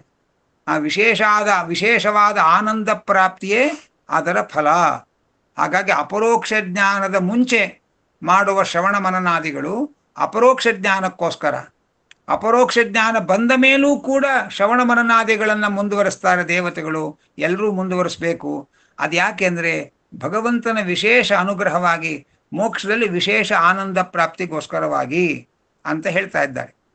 ಹೀಗೆ ಶ್ರವಣಂ ದೃಷ್ಟತತ್ವಸ್ಯ ಮನನಂ, ಶ್ರವಣ ಮತ್ತು ತತ್ವ ದರ್ಶನ ಆದ ಮೇಲೆ ಮನನ ಧ್ಯಾನ, ಭಗವಂತನ ಸಾಕ್ಷಾತ್ಕಾರ ಆದವನು ಮಾಡುವ ಶ್ರವಣ ಮನನ ಧ್ಯಾನಗಳು ವಿಶೇಷ ಆನಂದ ಸಂಪ್ರಾಪ್ತಿಗೋಸ್ಕರವಾಗಿ. ಅನ್ಯಸ್ಯ ಏತಾನಿ ದೃಷ್ಟಯೇ, ಉಳಿದವರಿಗೆ ಆ ಭಗವಂತನ ಸಾಕ್ಷಾತ್ಕಾರ ಪಡೆಯದೇ ಇದ್ದವರಿಗೆ ಭಗವಂತನ ಸಾಕ್ಷಾತ್ಕಾರಕ್ಕೋಸ್ಕರವಾಗಿ ಶ್ರವಣ ಮನನಾದಿಗಳು ಹಾಗೆ ಅಂತ ಇದ್ದಾರೆ. ಇದು ಹೇಗೆ ಅಂದರೆ ಪರೀಕ್ಷೆಯವರೆಗೆ ಓದೋದು ಪರೀಕ್ಷೆ ಪಾಸಾಗಬೇಕು ಅಂತ, ಪರೀಕ್ಷೆ ಪಾಸಾದ ಮೇಲೂ ಓದೋದು ಆನಂದಕ್ಕೋಸ್ಕರ ಓದೋದು. ಹೀಗೆ ಆನಂದದಿಂದ ಓದೋದು, ಆನಂದಕ್ಕೋಸ್ಕರ ಓದೋದು, ಪರೀಕ್ಷೆಗೋಸ್ಕರ ಓದೋದು ಅಂತ ಮೂರು ಹಂತ. ಪರೀಕ್ಷೆಗೋಸ್ಕರವಾಗಿ ಓದೋದು ಪರೀಕ್ಷೆ ಆಗೋಕ್ಕಿಂತ ಮುಂಚೆ, ಅದೆಲ್ಲ ಪರೀಕ್ಷೆಗೋಸ್ಕರ ಓದು, ಪರೀಕ್ಷೆ ಪಾಸಾಗಬೇಕು, ಅದಕ್ಕೂ ಅಷ್ಟೇ ಉದ್ದೇಶ. ಅದಕ್ಕೆ ಪರೀಕ್ಷೆ ಪಾಸಾಗಿ ಪರೀಕ್ಷೆ ಮುಗಿದ ಮೇಲೂ ಓದೋದು ಅಂದರೆ ಆನಂದಕ್ಕೋಸ್ಕರ ಓದೋದು. ಆಮೇಲೆ ಮೋಕ್ಷಕ್ಕೆ ಹೋದ ಮೇಲೂ ಶ್ರವಣ ಮನನಾದಿಗಳನ್ನು ಮಾಡ್ತಾ ಇರ್ತಾರೆ. ಆವಾಗ ಯಾಕೆ ಮಾಡ್ತಾರೆ ಅಂದರೆ ಅದು ಆನಂದದಿಂದ ಮಾಡೋದು ಅಷ್ಟೇ. ಕೇಳೋದೇ ಒಂದು ಆನಂದ, ಮನನ ಮಾಡೋದೇ ಒಂದು ಆನಂದ, ಧ್ಯಾನ ಮಾಡೋದೇ ಒಂದು ಆನಂದ. ಹೀಗೆ ಮೊದಲು ದರ್ಶನಕ್ಕೋಸ್ಕರ, ಆಮೇಲೆ ಆನಂದಕ್ಕೋಸ್ಕರ, ಆಮೇಲೆ ಆನಂದದಿಂದ ಶ್ರವಣ ಮನನಾದಿಗಳು. ಹೀಗೆ ಎಲ್ಲ ಹಂತದಲ್ಲೂ ನಮಗೆ ಈ ಸಾಧನೆಗಳು, ಇದು ಮೊದಲು ಸಾಧನೆ ಆಮೇಲೆ ಸಿದ್ಧಿ ಅನ್ನೋದನ್ನು ಹೇಳ್ತಾರೆ. ಒಂದು ಪಕ್ಷ ನಮಗೆ ನಮ್ಮ ಯೋಗ್ಯತೆಯನ್ನು ತಿಳಿದ ನಮಗೆ ಮೀಸಲಾದ ನಿಯತ ಗುರುಗಳು ಸಿಗದೇ ಇದ್ದಾಗ ಏನು ಮಾಡಬೇಕು? ಯದಿ ತಾದೃಗ್ಗುರುರ್ನಾಸ್ತಿ ನಿರ್ಣೀತ ಶ್ರವಣಾಧಿಕಂ ತತ್ ಸಿದ್ಧಾಂತಾನುಸಾರೇಣ ನಿರ್ಣಯಜ್ಞಾತ್ ಸಮಾಚರೇತ್. ಅಂದರೆ ಶಾಸ್ತ್ರ ಎರಡು ವಿಧ. ಒಂದು ನಿರ್ಣೀತವಾದ ಶಾಸ್ತ್ರ, ಇನ್ನೊಂದು ನಿರ್ಣೇತವ್ಯವಾದ ಶಾಸ್ತ್ರ. ಅದರಲ್ಲಿ ಬ್ರಹ್ಮಸೂತ್ರಾದಿಗಳು ನಿರ್ಣೀತವಾದ ಶಾಸ್ತ್ರ. ಅಂದರೆ ಅದು ನಿರ್ಣಯ ಆಗಿದೆ ಹೀಗೆ ಅಂತಲೇ ನಿರ್ಣಯ ಆಗಿರ್ತಕ್ಕಂಥ ಶಾಸ್ತ್ರ. ಅದು ವೇದಾದಿಗಳು ನಿರ್ಣಯಿಸಲ್ಪಡಬೇಕಾದ ಶಾಸ್ತ್ರ. ವೇದಾದಿಗಳನ್ನು ಮೇಲುನೋಟಕ್ಕೆ ಏನೇನೋ ಅರ್ಥಗಳು ತೋರುತ್ತೆ. ಬ್ರಹ್ಮಸೂತ್ರದ ಸಹಾಯದಿಂದ ವೇದಾದಿಗಳ ಅರ್ಥವನ್ನು ನಿರ್ಣಯ ಮಾಡಬೇಕು. ಇದು ಹೇಗೆ ಅಂತಂದರೆ, ಒಬ್ಬರು ಬೋರ್ಡ್ ಮೇಲೆ ಬರೆದ್ರು ₹400 ಕೊಡಬೇಕು ಅಂತ ಒಬ್ಬರು ಬರೆದಿದ್ದಾರೆ ಒಂದು ಸೆಂಟೆನ್ಸ್. ಒಬ್ಬ ಬಂದರು ₹100 ಕೊಡಬೇಕು ಅಂತ ಪದಚ್ಛೇದ ಮಾಡಿಕೊಂಡ್ರು. ಇನ್ನೊಬ್ಬರು ಬಂದರು ₹400 ಕೊಡಬೇಕು ಅಂತ ಪದಚ್ಛೇದ ಮಾಡಿಕೊಂಡ್ರು. ಹಾಗಾದರೆ ಈ ಶಬ್ದ ₹400 ಕೊಡಬೇಕು ಅಂತ ಅರ್ಥವೋ, ₹100 ಕೊಡಬೇಕು ಅಂತ ಅರ್ಥವೋ, ₹400 ಕೊಡಬೇಕು ಅಂತ ಅರ್ಥವೋ? ಹೀಗೆ ಅನೇಕ ಮತಗಳ ಸೃಷ್ಟಿಯಾಗಿರೋದು ಹೀಗೇನೆ. ಅದಕ್ಕೆ ಏನು ಮಾಡಬೇಕು? ಕೊಟ್ಟವನು ಯಾರೋ ತಗೊಂಡವನು ಯಾರೋ ಅವನ ಹತ್ರ ಹೋಗಿ ವಿಚಾರ ಮಾಡಬೇಕು. ಅವನೆಷ್ಟು ಕೊಟ್ಟ, ನೀನೆಷ್ಟು ತಗೊಂಡು, ಏನು ಸಮಾಚಾರ ಅಂತ ವಿಚಾರ ಮಾಡಿದ್ರೆ ಅವಾಗ ನಮಗೆ ಕನ್ಫರ್ಮ್ ಆಗುತ್ತೆ. ಇಷ್ಟು 400 ರೂಪಾಯಿನೋ 100 ರೂಪಾಯಿನೋ ರೂಪಾಯಿನೋ ಕನ್ಫರ್ಮ್ ಆಗುತ್ತೆ. ತಗೊಂಡವನು ಕೊಟ್ಟವನು ಹತ್ರ ಹೋಗಿ ವಿಚಾರ ಮಾಡ್ತೀವಲ್ಲ, ಅದನ್ನೇ ಮನನ ಅಂತ ಹೇಳೋದು. ಆ ಮನನವಾದರೆ ನಮಗೆ ಕನ್ಫರ್ಮ್ ಆಗುತ್ತೆ, ಓಹೋ 400 ರೂಪಾಯಿನೇ, 100 ರೂಪಾಯಿ ಅಲ್ಲ ಅಂತ ಕನ್ಫರ್ಮ್ ಆಗುತ್ತೆ. ಹೀಗೆ ಅಂತಹ ನಿರ್ಣೇತವ್ಯವಾದದ್ದು ವೇದಾದಿಗಳು, ನಿರ್ಣೀತವಾದದ್ದು ಬ್ರಹ್ಮಸೂತ್ರಾದಿಗಳು. ಆದ್ದರಿಂದ ನಿರ್ಣೀತವಾದ ಶಾಸ್ತ್ರ ಇದೆಯಲ್ಲ ಬ್ರಹ್ಮಸೂತ್ರಾದಿಗಳು, ಅದರ ಶ್ರವಣಾದಿಗಳನ್ನು ಮಾಡ್ತಾ ಇರಬೇಕು. ಯಾಕೆಂದ್ರೆ ಸರ್ವಜ್ಞರ ಸಿದ್ಧಾಂತಕ್ಕೆ ಅನುಸಾರವಾಗಿ ಅದರೊಳಗೆ ನಿರ್ಣಯ ಮಾಡಿರ್ತಾರೆ. ಆದ್ರಿಂದ ನಮಗೆ ತತ್ವ ನಿರ್ಣಯವನ್ನ ನಾವು ನೇರವಾಗಿ ತಿಳ್ಕೊಳ್ಬೇಕು. ತತ್ವ ನಿರ್ಣಯದಿಂದ ವೇದಗಳನ್ನ ಅರ್ಥ ಹಚ್ಚಿ ನಿರ್ಣಯ ಮಾಡೋದಕ್ಕೆ ನಮಗೆ ಸಾಧ್ಯ ಆಗದೆ ಹೋದರೆ ಬ್ರಹ್ಮಸೂತ್ರ, ಭಗವದ್ಗೀತೆ ಇದನ್ನೆಲ್ಲ ಅಧ್ಯಯನ ಮಾಡಿ ನಾವು ಇದೆಲ್ಲ ನಿರ್ಣೀತವಾದ ಶಾಸ್ತ್ರಗಳು ಅಂತ, ಅದರಿಂದ ನಾವು ಅದರ ಶ್ರವಣವನ್ನು ಮಾಡಬೇಕು. ಹಾಗೆಂದ ಏನರ್ಥ? ನಮಗೆ ಮುಖ್ಯವಾದ ಗುರುಗಳು ಸಿಕ್ಕಿಲ್ಲಪ್ಪ, ಮುಖ್ಯವಾದ ಗುರುಗಳಿಂದ ನೀವು ಶ್ರವಣ ಮಾಡಬೇಕು, ತಿಳ್ಕೋಬೇಕು ಅಂತಂದ್ರೆ ಮುಖ್ಯವಾದ ಗುರುಗಳು ಸಿಗಲಿಲ್ಲ. ಆವಾಗ ಏನು ಮಾಡಬೇಕು ಅಂದರೆ, ಮುಖ್ಯವಾದ ಗುರುಗಳು ಸಿಗಲಿಲ್ಲ ಅಂತ ಹೇಳಿ ಶ್ರವಣಾದಿಗಳನ್ನು ಬಿಡಬಾರ್ದು. ಮುಖ್ಯಸ್ಯ ಗುರೋಹೋ ಪ್ರಥಮಂ ಅಲಾಭೇಪಿ ನ ಶ್ರವಣಾದ್ಯಭಾವಾಪತ್ತಿ ಅಮುಖ್ಯಾದಪಿ ಗುರೋಹೋ ತದುಪಪತ್ತೇಹೇ. ಮುಖ್ಯವಾದ ಗುರುಗಳು ಸಿಗಲಿಲ್ಲ ಅಂತ ಹೇಳಿ ಶ್ರವಣಾದಿಗಳನ್ನೇ ಬಿಡಬಾರ್ದು. ಅಮುಖ್ಯ ಗುರುಗಳಿಂದಲಾದರೂ ಶ್ರವಣಾದಿಗಳನ್ನು ಮಾಡ್ತಾ ಇರಬೇಕು, ಹಾಗೆ ಅಂತ ಇದ್ದಾರೆ. ಅವರಿಗೆ ಮುಖ್ಯ ಗುರುಗಳ ಎಷ್ಟು ನಿರ್ಣಯವನ್ನು ತಿಳಿದಿರ್ತಾರೆ, ಹಾಗೆ ಅಮುಖ್ಯ ಗುರುಗಳಿಗೆ ಅಷ್ಟು ತತ್ವ ನಿರ್ಣಯ ಇರಲ್ಲ. ಹೇಗೆ ತಿಳ್ಕೊಳ್ಳೋದು ಅಂತಂದ್ರೆ, ಆದರೂ ಅವರು ನಿರ್ಣೀತವಾದ ಬ್ರಹ್ಮಸೂತ್ರಾದಿ ಅರ್ಥಗಳನ್ನೇ ತಿಳಿಸ್ಲಿಕ್ಕೆ ಸಮರ್ಥರವರು. ಬ್ರಹ್ಮಸೂತ್ರಾದಿಗಳ ಸಹಾಯದಿಂದ ವೇದಗಳನ್ನು ಅರ್ಥೈಸಿಕೊಳ್ಳುವಂತಹ ಸಾಮರ್ಥ್ಯ ಅಧಿಕವಾಗಿಲ್ಲದೆ ಹೋದರೂ ಕೂಡ ಯಾವುದರ ಶಾಸ್ತ್ರಾರ್ಥ ನಿರ್ಣಯ ಆಗಿರುತ್ತೆ ಅದನ್ನ ಶ್ರವಣ ಮಾಡೋದಕ್ಕೆ ಅಡ್ಡಿ ಇಲ್ಲ. ಆದ್ರಿಂದ ಹೀಗೆ ಅಮುಖ್ಯರಿಂದ ನಾವು ಶ್ರವಣಾದಿಗಳನ್ನು ಮಾಡಿದರೆ ಆವಾಗ ಮುಖ್ಯ ಗುರುಗಳು ನಮಗೆ ಲಭ್ಯರಾಗ್ತಾರೆ.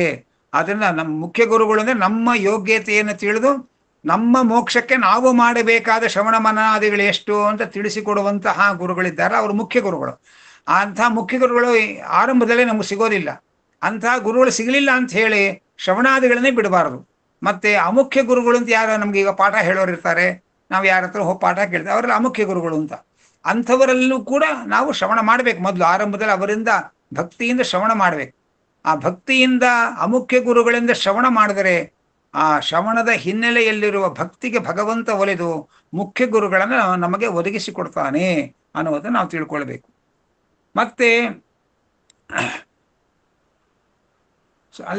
ಮುಖ್ಯ ಗುರುಗಳು ಸಿಗಕ್ಕೋಸ್ಕರವಾಗಿ ಅಮುಖ್ಯ ಗುರುಗಳಿಂದಲಾದರೂ ಶ್ರವಣಾದಿಗಳನ್ನು ಮಾಡಬೇಕು ಅಂತ ಹೇಳಿದಾರಲ್ಲ.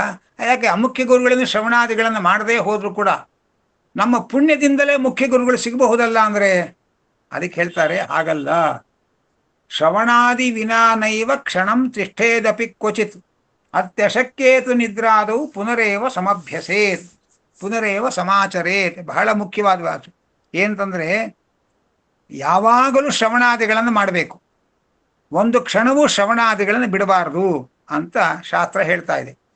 ಅದೇ ಅರ್ಥ, ಮುಖ್ಯ ಗುರುಗಳು ಸಿಗೋ ತನಕ ನಾವು ಶ್ರವಣಾದಿಗಳ ತಂಟೆಗೆ ಹೋಗಲ್ಲ ಅಂತ ತೀರ್ಮಾನ ಮಾಡಬೇಡಿ. ಯಾಕೆಂದ್ರೆ ಶ್ರವಣಾದಿ ವಿನಾ ನೈವ ಕ್ಷಣಂ ತಿಷ್ಠೇದಪಿ ಕ್ವಚಿತ್, ಒಂದು ಕ್ಷಣವೂ ಕೂಡ ಶ್ರವಣ ಮನನಾದಿಗಳಿಲ್ಲದೆ ಜೀವನವನ್ನು ಹಾಳು ಮಾಡ್ಕೊಳ್ಬಾರ್ದು, ವ್ಯರ್ಥ ಮಾಡ್ಕೋಬಾರ್ದು. ಪ್ರತಿ ಕ್ಷಣವೂ ಕೂಡ ಶ್ರವಣಾದಿಗಳನ್ನು ನಡೆಸ್ತಾ ಇರಬೇಕು ಹಾಗೆ ಅಂತ ಶಾಸ್ತ್ರ ಹೇಳ್ತಾ ಇದೆ. ಪ್ರತಿ ಕ್ಷಣವೂ ಶಾಸ್ತ್ರಾದಿಗಳನ್ನು ಶ್ರವಣ ಮಾಡಬೇಕು, ಶ್ರವಣ ಮಾಡದೇ ಇರಬಾರದು. ಹಾಗೆ ಅಂದ್ರೆ ನಮಗೆ ಶಾಸ್ತ್ರ ಹೇಳ್ತಾ ಇದೆ. ಅಲ್ಲ, ಪ್ರತಿ ಕ್ಷಣವೂ ಶಾಸ್ತ್ರಾದಿಗಳನ್ನ ಶ್ರವಣ ಮಾಡಲೇಬೇಕು ಅಂತ ಹೇಳ್ತಾ ಕೂತ್ರೆ ನೀವು, ನಮಗೆ ನಿದ್ರೆ ಮಾಡ್ತೇವೆ, ಊಟ ಮಾಡ್ತೇವೆ, ನಿದ್ರೆ ಬರುತ್ತಪ್ಪ, ರಾತ್ರಿ ಮಲ್ಕೊಳ್ತೇವೆ. ಆ ಮಲ್ಕೊಂಡಾಗಲೂ ಶ್ರವಣ ಮಾಡಕ್ಕೆ ಹೇಗೆ ಸಾಧ್ಯ ನಮಗೆ ಅಂದ್ರೆ, ಅದಕ್ಕೆ ಅತ್ಯಶಕ್ಯೇತು ನಿದ್ರಾದವು. ನಮಗೆ ಕಣ್ಣು ಬಿಡಕ್ಕೆ ಆಗಲ್ಲ, ಇನ್ನು ನಿದ್ದೆ ಮಾಡಲೇಬೇಕು ಅನ್ನೋ ಸ್ಥಿತಿ ಬರೋ ತನಕ ಓದ್ತಾ ಇರಬೇಕು, ಕೇಳ್ತಾ ಇರಬೇಕು. ಆ ನಿದ್ರೆ ನಮಗೆ ಬಿಡ್ಲಿಕ್ಕೆ ಸಾಧ್ಯ ಇಲ್ಲ ಅನ್ನೋ ಅಶಕ್ಯ ಅನ್ನೋ ಸ್ಥಿತಿ ಬರುವಾಗ ಮಲಗಿಬಿಡ್ಬೇಕು. ಮಲಗಿ ಪುನಃ ಎಚ್ಚರಿಕೆ ಆದ ಕೂಡ ಮಾತ್ರ ಅಭ್ಯಾಸ ಮಾಡಬೇಕು. ಇಷ್ಟು ಜ್ಞಾನದ ಸಾಧನೆಯ ಬಗ್ಗೆ ಇಷ್ಟು ವಿಶೇಷವಾದ ವಿಚಾರವನ್ನ ಶಾಸ್ತ್ರ ನಮಗೆ ಹೇಳುತ್ತೆ. ಆದ್ರಿಂದ ಅವಶ್ಯವಾಗಿ ನಾವು ಶ್ರವಣಾದಿಗಳನ್ನ ಒಂದು ಕ್ಷಣವೂ ಮಾಡಬಾರದು. ನಮಗೆ ನಿದ್ರಾದಿಗಳು ಅತ್ಯಂತ ಅಶಕ್ಯ, ನಮ್ಮ ಕೈಯಲ್ಲಿ ಮಾಡದೇ ಇರಕ್ಕೆ ಆಗೋದೇ ಇಲ್ಲ ಅನ್ನೋ ಸ್ಥಿತಿ ಬಂದಾಗ ಮಾಡಬೇಕು. ಪುನರೇವ ಸಮಭ್ಯಸೇತ್, ಎಚ್ಚರಿಕೆ ಆದ್ಕೊಳ್ಳಿ ಮತ್ತೆ ಅಭ್ಯಾಸ ಮಾಡ್ತಾ ಇರ್ಬೇಕು.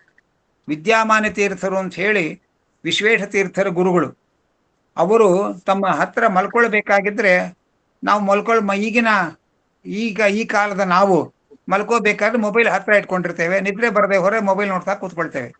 ವಿದ್ಯಾಮಾನ್ಯ ತೀರ್ಥರು ಪಕ್ಕದಲ್ಲಿ ಒಂದು ಗ್ರಂಥ ಇಟ್ಕೊಂಡು ಕೂತಿರೋರು, ನ್ಯಾಯ ಸುಧಾ ಗ್ರಂಥವೋ ಯಾವುದಾದ್ರೂ ಒಂದು ಗ್ರಂಥ ಪಕ್ಕದಲ್ಲಿ ಇಟ್ಕೊಂಡು ಕೂತಿರೋರು. ವಯಸ್ಸಾಗಿತ್ತು ಅವ್ರಿಗೆ, ಕೆಲವೊಮ್ಮೆ ನಿದ್ರೆ ಬರ್ತಾ ಇರಲಿಲ್ಲ. ನಿದ್ರೆ ಬರದೆ ಹೋದ್ರೆ ಅಲ್ಲೇ ಒಂದು ಬೆಡ್ ಲ್ಯಾಂಪ್ ಇರ್ತಾ ಇತ್ತು, ಅಲ್ಲೇ ಸ್ವಿಚ್ ಹಾಕೊಂಡು ಶಾಸ್ತ್ರ ಓದ್ತಾ ಕೂತ್ಕೊಂಡಿರೋರು. ಬೆಳಗ್ಗೆಯಿಂದ 2 ಗಂಟೆ 3 ಗಂಟೆ ತನಕ ಓದ್ತಾ ಇರೋರು. ಆಮೇಲೆ ನಿದ್ದೆ ಬಂದ್ರೆ ಆ ಪುಸ್ತಕ ಮುಚ್ಚಿಟ್ಟು ಮಲ್ಕೊಳ್ಳೋರು. ಹೀಗೆ ನಮ್ಗೆ ನಿದ್ರಾದಿಗಳು ಅಶಕ್ಯ ಅಂತ ಅನಿಸೋ ತನಕ ಅಭ್ಯಾಸ ಮಾಡ್ತಾ ಇರಬೇಕು. ಎಚ್ಚರಿಕೆ ಮಲಗಿ ವಿಶ್ರಾಂತಿ ಪಡೆದ ಮೇಲೆ ಮತ್ತೆ ಅಭ್ಯಾಸ ಮಾಡಬೇಕು.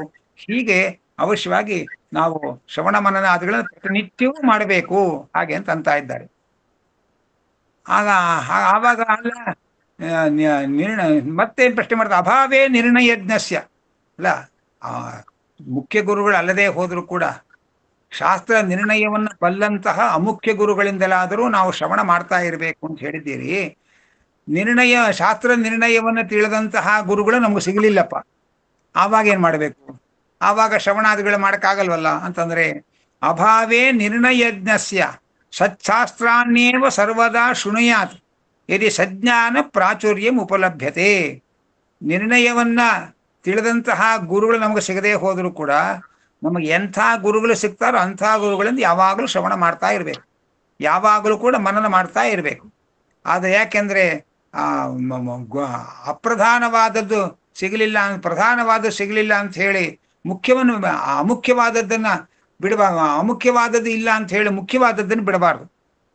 ಬಾವಿಯ ನೀರು ಬೆಂಗಳೂರಿಗೆ ಬಂದ್ವಿ, ನಾವು ಬೆಂಗಳೂರು ಬಂದಾಗ್ಲಿಂದ ನಮಗೆ ಬಾವಿ ನೀರೇ ಸಿಗಲಿಲ್ಲ ಆಚಾರ್ಯ, ಅದಕ್ಕೆ ಸಂಧ್ಯಾವನೆನೇ ಬಿಟ್ಬಿಟ್ಟಿದ್ದೇವೆ ಅಂತ ಅನ್ಬಾರ್ದು. ನಾವು ಯಾವ ನೀರು ಕುಡ್ಕೊಂಡು ಬದುಕಿರ್ತೇವೆ ಆ ನೀರಲ್ಲಿ ಸಂಧ್ಯಾವನೆ ಮಾಡಬೇಕು. ಹಾಗೆ ನಮಗೆ ಒಳ್ಳೆ ಶಾಸ್ತ್ರ ನಿರ್ಣಯವನ್ನು ತಿಳಿದ ಗುರುಗಳು ಸಿಕ್ಕಿಲ್ಲ, ಅದಕ್ಕೋಸ್ಕರ ನಾವು ಶ್ರವಣ ಮನನ ಎಲ್ಲ ತಿಲಾಂಜಲಿ ಇಟ್ಟಿದ್ದೇವೆ ಅಂತ ಅನ್ಬಾರ್ದು.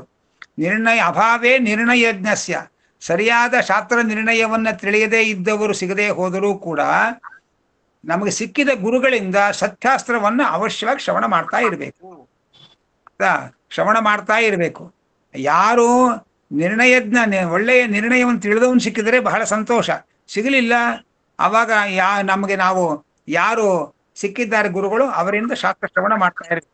ಆದರೆ ಯಾವ್ಯಾವುದೋ ಶಾಸ್ತ್ರ ಶ್ರವಣ ಮಾಡ್ತಾ ಕೂತ್ಕೋಬಾರದು. ಯಾಕೆ? ಸಚ್ಛಾಸ್ತ್ರಾಣ್ಯೇವ, ಉತ್ತಮವಾದ ನಿರ್ದೋಷವಾದ ಶಾಸ್ತ್ರವನ್ನೇ ಶ್ರವಣ ಮಾಡ್ತಾ ಇರಬೇಕು. ಯಾವ್ಯಾವುದೋ ಹಸಿವಾಗಿದೆ ಅಂತ ಹೇಳಿ ಏನೇನೋ ಆಹಾರ ತಗೊಂಡು ನಾವು ಆರೋಗ್ಯ ಕೆಡಿಸ್ಕೊಳ್ಬಾರ್ದು. ಆಹಾರದಲ್ಲಿ ನಾವು ಯೋಚನೆ ಮಾಡಿ ಆಹಾರದಲ್ಲಿ ಆಯ್ಕೆ ಮಾಡ್ಕೊಂಡು ನಾವು ಸ್ವೀಕಾರ ಮಾಡಬೇಕು. ಹಸಿವೆ ಆಗಿದೆ ಅಂತೇಳಿ ಸಿಕ್ಕಿದ್ದನ್ನೆಲ್ಲ ತಿಂದು ಆರೋಗ್ಯ ಕೆಡಿಸ್ಕೊಳ್ಬಾರ್ದು. ಹಾಗೆ ಜ್ಞಾನದ ಹಸಿವೆ ಇದೆ ಅಂತ ಹೇಳಿ ಸಿಕ್ಕಿದ್ದನ್ನೆಲ್ಲ ಕೇಳ್ತಾ ಕೂತ್ಕೊಂಡು ನಮ್ಮ ವಯಸ್ಸು ನಮ್ಮ ಬುದ್ಧಿಶಕ್ತಿಯನ್ನ ಅಪವ್ಯಯ ಮಾಡ್ಕೋಬಾರ್ದು. ಅದಕ್ಕೆ ಸಚ್ಚಾಸ್ತ್ರಾಣ್ಯೇವ ಸರ್ವದಾ ಶೃಣುಯಾತ್, ಉತ್ತಮವಾದ ಶಾಸ್ತ್ರವನ್ನೇ ಅಂದ್ರೆ ನಿರ್ದೋಷವಾದ ಶಾಸ್ತ್ರವನ್ನೇ ನಾವು ಶ್ರವಣ ಮಾಡ್ತಾ ಇರಬೇಕು. ಆದ್ರಿಂದ ಮುಖ್ಯ ಗುರುಗಳು ಸಿಗದೆ ಹೋದರೆ ನಿರ್ಣಯವನ್ನು ತಿಳಿದಂತಹ ಅಮುಖ್ಯ ಗುರುಗಳಿಂದ ಶ್ರವಣ ಮಾಡಬೇಕು. ನಿರ್ಣಯವನ್ನು ತಿಳಿದ ಗುರುಗಳು ಸಿಗದೆ ಹೋದರೆ ಆಗ ನಮಗೆ ಯಾವ ಗುರುಗಳು ಸಿಗ್ತಾರೆ ಆ ಗುರುಗಳಿಂದಲೂ ಶ್ರವಣ ಮಾಡ್ತಾ ಇರಬೇಕು. ಆ ಶ್ರವಣ ಮಾಡ್ತಾ ಮಾಡ್ತಾ ಮಾಡ್ತಾ ನಮಗೆ ಅನುಗ್ರಹದಿಂದ ಜ್ಞಾನ ಸಂಪಾದನೆ ಆಗುತ್ತೆ. ಅದರಿಂದ ಅವರು ಅವಶ್ಯವಾಗಿ ಶ್ರವಣ ಮಾಡಬೇಕು. ಅಂದ್ರೆ ಯಾರು ಅಂದ್ರೆ ಕಡೆ ಪಕ್ಷ ಒಂದು ಅಂಶ ತಿಳ್ಕೊಳ್ಬೇಕು, ನಮಗಿಂತ ಹೆಚ್ಚು ತಿಳಿದವರು, ಅವರು ಪೂರ್ಣ ಪ್ರಮಾಣದ ಗುರುಗಳಲ್ಲದೆ ಹೋದ್ರು ಕೂಡ ನಮಗಿಂತ ಹೆಚ್ಚು ತಿಳಿದವರು ಯಾರಿದ್ದಾರೆ ಅವರಿಂದ ಶ್ರವಣ ಮಾಡಬೇಕು. ನಮಗಿಂತ ಕಡಿಮೆ ತಿಳಿದವರು, ನಮಗಿಂತ ಅಧಮರಿಂದ ಶ್ರವಣ ಮಾಡಕ್ ಹೋಗಬಾರ್ದು. ಯಾಕಂದ್ರೆ ವೈಯರ್ಥ್ಯಾತ್, ಅದು ವ್ಯರ್ಥ, ಇನ್ನಷ್ಟು ಗೊಂದಲಗಳೇ ಸೃಷ್ಟಿ ಆಗತ್ತೆ. ಅದು ನಮಗಿಂತ ಹೆಚ್ಚು ತಿಳಿದವರು ಅಂತ ಯಾರಿದ್ದಾರೆ ಅವರಿಂದ ಶ್ರವಣ ಮಾಡಬೇಕು. ಹೀಗೆ ನಮಗಿಂತ ಹೆಚ್ಚು ತಿಳಿದ ಗುರುಗಳಿಂದ ಶ್ರವಣ ಮಾಡಬೇಕು. ನಮ್ಮ ನಿರ್ಣಯವನ್ನ ತಿಳಿದಂತಹ ಗುರುಗಳಿಂದ ಶ್ರವಣ ಮಾಡಬೇಕು. ಅವರು ಸಿಗದೆ ಹೋದ್ರು ನಮಗಿಂತ ಹೆಚ್ಚು ತಿಳ್ಕೊಂಡವರು ಯಾರಿದ್ದಾರೆ ಅವರಿಂದ ಶ್ರವಣ ಮಾಡಬೇಕು. ಹೀಗೆ ಶ್ರವಣ ಮನನಾದಿಗಳನ್ನ ನಾವು ತಪ್ಪದೆ ಶ್ರದ್ಧಾ ಭಕ್ತಿಯಿಂದ ನಾವು ಭಗವಂತ ಪ್ರೀತಿಯಾಗಲಿ ಅಂತ ನಾವು ಮಾಡ್ಕೊಂಡು ಬಂದ್ರೆ ಅದರ ಫಲವಾಗಿ ಒಂದಲ್ಲ ಒಂದು ಕಾಲಕ್ಕೆ ಯೋಗ್ಯ ಗುರುಗಳು ಸಿಗ್ತಾರೆ ಅನ್ನುವುದನ್ನು ಹೇಳ್ತಾ ಇದ್ದಾರೆ. ಮಹದ್ಭ್ಯೋ ವಿಷ್ಣು ಭಕ್ತೇಭ್ಯ ಯಥಾಶಕ್ತಿ ಚ ಸಂಶಯಾನ್ ಚಿಂದ್ಯಾತ್. ನಮಗೆ ನಮಗಿಂದ ಹೆಚ್ಚು ತಿಳಿದ ಗುರುಗಳ ಹತ್ರ ಹೋಗಿದ್ದೇವೆ, ನಾವು ಪಾಠ ಹೇಳ್ತಾ ಇದ್ದಾರೆ. ಆದರೆ ನಮ್ಗೆ ಏನಾದ್ರು ಪ್ರಶ್ನೆಗಳು ಬಂದರೆ ಪಾಪ ಅವ್ರಿಗೆ ಉತ್ತರ ಕೊಡೋಕ್ಕಾಗಲ್ಲ. ಅವಾಗ ಏನು ಮಾಡ್ಬೇಕು ನಾವು? ಕೇಳಿದ ಪ್ರಶ್ನೆಗಳಿಗೆ ಇವ್ರಿಗೆ ಉತ್ತರ ಕೊಡೋಕ್ಕಾಗಲ್ಲ, ಆದ್ರಿಂದ ಇವ್ರ ಸಹವಾಸ ಬೇಡ ಅಂತ ಶ್ರವಣ ಬಿಡಬೇಡ್ರಿ. ಅವರ ಹತ್ರ ಶ್ರವಣ ಮಾಡ್ತಾ ಇರಿ. ನಿಮಗೆ ಬಂದ ಸಂಶಯಗಳನ್ನ ಅನೇಕ ಭಗವದ್ ಭಕ್ತರು ಯಾರಿದ್ದಾರೆ ಅವರಿಂದ ಕೇಳ್ಕೊಂಡು ಸಂಶಯಗಳನ್ನು ಪರಿಹಾರ ಮಾಡಿಕೊಳ್ಳಿ ಹಾಗೆಂತ ಅಂತ ಇದ್ದಾರೆ. ಭಕ್ತಿಯಿಂದ ಶ್ರವಣ ಮಾಡ್ಬೇಕು. ಭಕ್ತಿ ಇಲ್ಲದೆ ಶ್ರವಣ ಮಾಡಿದ್ರೆ ಅದು ಯಾತಕ್ಕೂ ಪ್ರಯೋಜನ ಇಲ್ಲ. ಆದ್ರಿಂದ ನಮಗಿಂತ ಹೆಚ್ಚು ತಿಳಿದ ಗುರುಗಳಲ್ಲಿ ಶ್ರವಣ ಮಾಡ್ಬೇಕು. ಅಕಸ್ಮಾತ್ ನಮಗೆ ಸಂಶಯಗಳು ಬಂದು ಆ ಸಂಶಯಗಳನ್ನ ಅವರು ಪರಿಹಾರ ಮಾಡಕ್ ಆಗ್ತಾ ಇಲ್ಲ ಅಂತಂದ್ರೆ ಅನೇಕ ಜನ ಬೇರೆ ಬೇರೆ ಭಗವದ್ ಭಕ್ತರು ಯಾರಿದ್ದಾರೆ ಆ ವಿಷ್ಣು ಭಕ್ತರಿಂದ ನಮ್ಮ ಸಂಶಯಗಳನ್ನ ನಾವು ಪರಿಹಾರ ಮಾಡ್ಕೊಳ್ತಾ ಇರಬೇಕು, ಇವರಲ್ಲಿ ನಾವು ಕೇಳ್ತಾ ಇರಬೇಕು ಅನ್ನೋದನ್ನ ಹೇಳ್ತಾ ಇದ್ದಾರೆ. ಹೀಗೆ ಸ್ವತಃ ಮಹದ್ಭ್ಯ ಅಂದ್ರೆ ನಮಗಿಂತಲೂ ಮಹತ್ತಾದಂತಹ ಉತ್ತಮವಾದ, ನಮಗಿಂತಲೂ ಪಾಂಡಿತ್ಯ, ನಮಗಿಂತಲೂ ಹೆಚ್ಚು ವಿಷ್ಣು ಭಕ್ತಿ ಇರಬೇಕು, ನಮಗಿಂತಲೂ ಹೆಚ್ಚು ಭಗವದ್ ಭಕ್ತಿ ಇರತಕ್ಕಂತಹ ಉತ್ತಮರಾದ ಜ್ಞಾನಿಗಳಿಂದ ನಾವು ಶ್ರವಣ ಮಾಡಬೇಕು ಹಾಗೆ ಅಂತ ಇದ್ದಾರೆ. ನಾವು ವೈಫೈ ತಗೊಂಡಿದ್ದು ಜಸ್ಟ್ ಕಾಲ್ ಮಾಡಿ ಕೇಳಿ. ಇನ್ನೊಂದು ಅಂಶವನ್ನು ಮುಖ್ಯವಾಗಿ ಹೇಳ್ತಾ ಇದ್ದಾರೆ. ಸ್ವತಃ ಅಧಿಕಾಭಾವಿ ಅಲ್ಲಪ್ಪ, ನಾವಿರುವ ಪರಿಸರದಲ್ಲಿ ನಮಗಿಂತ ಹೆಚ್ಚು ತಿಳಿದ ವಿದ್ವಾಂಸರು ಇಲ್ಲ, ಸಿಕ್ಕಿಲ್ಲ. ಆವಾಗ ನಾವು ಕೆಳಗಿನವ್ರ ಕೇಳಿ ತಿಳ್ಕೊಳ್ಬಾರ್ದು ಅಂತೀವಿ. ನಮಗಿಂತ ಹೆಚ್ಚು ತಿಳ್ಕೊಂಡವ್ರು ಯಾರು ನಮ್ಮ ಸುತ್ತಮುತ್ತಲು ಸಿಕ್ಕಿಲ್ಲ ನಮಗೆ. ಹಾಗಾಗಿ ನಾವು ಶ್ರವಣವನ್ನು ಬಿಡಬೇಕು ಅಂದ್ರೆ ಅದಕ್ಕೆ ಶಾಸ್ತ್ರ ಹೇಳುತ್ತೆ, ಸ್ವತಃ ಅಧಿಕಾಭಾವೇ ಸ್ವಯಮೇವ ಸಮಭ್ಯಸೇತ್ ಬ್ರೂಯಾದಪಿ ಚ ಶಿಷ್ಯೇಭ್ಯ ಸತ್ ಸಿದ್ಧಾಂತಂ ಅಹಾಪಯನ್. ನಮಗಿಂತ ಅಧಿಕರಾದವರು ನಮಗೆ ಸಿಗದೆ ಹೋದರೆ ಆವಾಗ ನಾವೇ ಸ್ವಂತ ಅಭ್ಯಾಸ ಮಾಡ್ಕೊಳ್ಬೇಕು, ನಾವೇ ಶಾಸ್ತ್ರಾಭ್ಯಾಸ ಮಾಡ್ಬೇಕು. ಗುರುಗಳು ಸಿಗಲಿಲ್ಲ, ಯಾರು ಗುರು ಸಿಗಲಿಲ್ಲ ಅಂತ ಹೇಳಿ ಶಾಸ್ತ್ರಾಭ್ಯಾಸ ಬಿಡಬಾರ್ದು. ಸ್ವಯಮೇವ ಸಮಭ್ಯಸೇತ್, ನಾವೇ ಶಾಸ್ತ್ರವನ್ನು ಅಭ್ಯಾಸ ಮಾಡ್ಬೇಕು, ನಾವೇ ಅರ್ಥ ಮಾಡ್ಕೊಂಡು ಶಾಸ್ತ್ರ ಶಿಷ್ಯರಿಗೆ ನಾವು ಮಾಡ್ಬೇಕು. ಇದು ಮಾಡ್ಕೊಳ್ಳಿ, ಮ್ಯೂಟ್ ಮಾಡ್ಕೊಳ್ಳಿ, ಬೇರೆ ಬೇರೆ ಶಬ್ದಗಳು ಬರ್ತಾ ಇದೆ ಮಧ್ಯೆ. ನಮಗಿಂತಲೂ ಅಧಿಕರಾದ ಗುರುಗಳು ಸಿಗಬೇಕು ಅಂದ್ರೆ ನಾವೇ ಶಾಸ್ತ್ರವನ್ನು ಅಭ್ಯಾಸ ಮಾಡ್ಕೊಳ್ಬೇಕು ಮತ್ತು ಪಾಠವನ್ನು ಮಾಡಬೇಕು. ನಾವೇ ಶಾಸ್ತ್ರಾಭ್ಯಾಸವನ್ನು ಮಾಡಿಕೊಂಡು ಶಿಷ್ಯರಿಗೆ ಪಾಠವನ್ನು ಮಾಡಬೇಕು. ಆದರೆ ಒಂದು ಎಚ್ಚರಿಕೆ ಇರಬೇಕು, ಏನಂದ್ರೆ ನಾವೇ ಅಧ್ಯಯನ ಮಾಡಿಕೊಂಡಾಗ ನಮಗೆ ತಪ್ಪ ಅರ್ಥ ಆಗ್ಬಿಟ್ರೆ ಅಂತ ಸಂಶಯ ಬರುತ್ತಲ್ವಾ. ಅದಕ್ಕೆ ಸತ್ಸಿದ್ಧಾಂತ ಅಂತ ಒಂದು ಹಾಕಿದ್ದಾರೆ. ಆ ಸತ್ಸಿದ್ಧಾಂತಕ್ಕೆ ವಿರೋಧ ಬಾರದಂತೆ ಶಾಸ್ತ್ರವನ್ನ ಅರ್ಥ ಮಾಡ್ಕೊಳ್ಬೇಕು. ಸತ್ಸಿದ್ಧಾಂತ ಮಹಾಪಯನ್, ಸತ್ಸಿದ್ಧಾಂತವನ್ನ ಬಿಡದೆ ಅಧ್ಯಯನ ಮಾಡಬೇಕು, ಸತ್ಸಿದ್ಧಾಂತವನ್ನ ಬಿಡದೆ ಶಿಷ್ಯರಿಗೆ ಉಪದೇಶ ಮಾಡಬೇಕು. ಸತ್ಸಿದ್ಧಾಂತ ಅಂದ್ರೆ ಏನು? ಅದಕ್ಕೆ ಒಂದು ಸಿದ್ಧಾಂತ, ಶಾಸ್ತ್ರದಿಂದ ನಿರ್ಣಯಿತವಾದ ಒಂದು ಸಿದ್ಧಾಂತದ ಚೌಕಟ್ಟನ್ನು ಕೊಡ್ತಾರೆ. ಆ ಚೌಕಟ್ಟಲ್ಲೇ ನಾವು ಶಾಸ್ತ್ರಾಭ್ಯಾಸವನ್ನು ಮಾಡಬೇಕು, ಶಾಸ್ತ್ರ ಪಾಠವನ್ನು ಹೇಳಬೇಕು. ಏನದು ಅಂತಂದ್ರೆ ಅದು ಪರಸಿದ್ಧಾಂತ, ಅಪರ ಸಿದ್ಧಾಂತ ಅಂತ ಎರಡು ವಿಧ. ಒಂದು ಪ್ರಧಾನವಾದ ಸಿದ್ಧಾಂತ, ಅಶೇಷ ಗುಣಪೂರ್ಣತ್ವಂ ಸರ್ವದೋಷ ಸಮುಜ್ಜಿತಿ ವಿಷ್ಣು ಅರಣ್ಯಚ್ಚ ತತ್ತಂತ್ರಂ ಇತಿ ಸಮ್ಯಕ್ ವಿನಿರ್ಣಯ.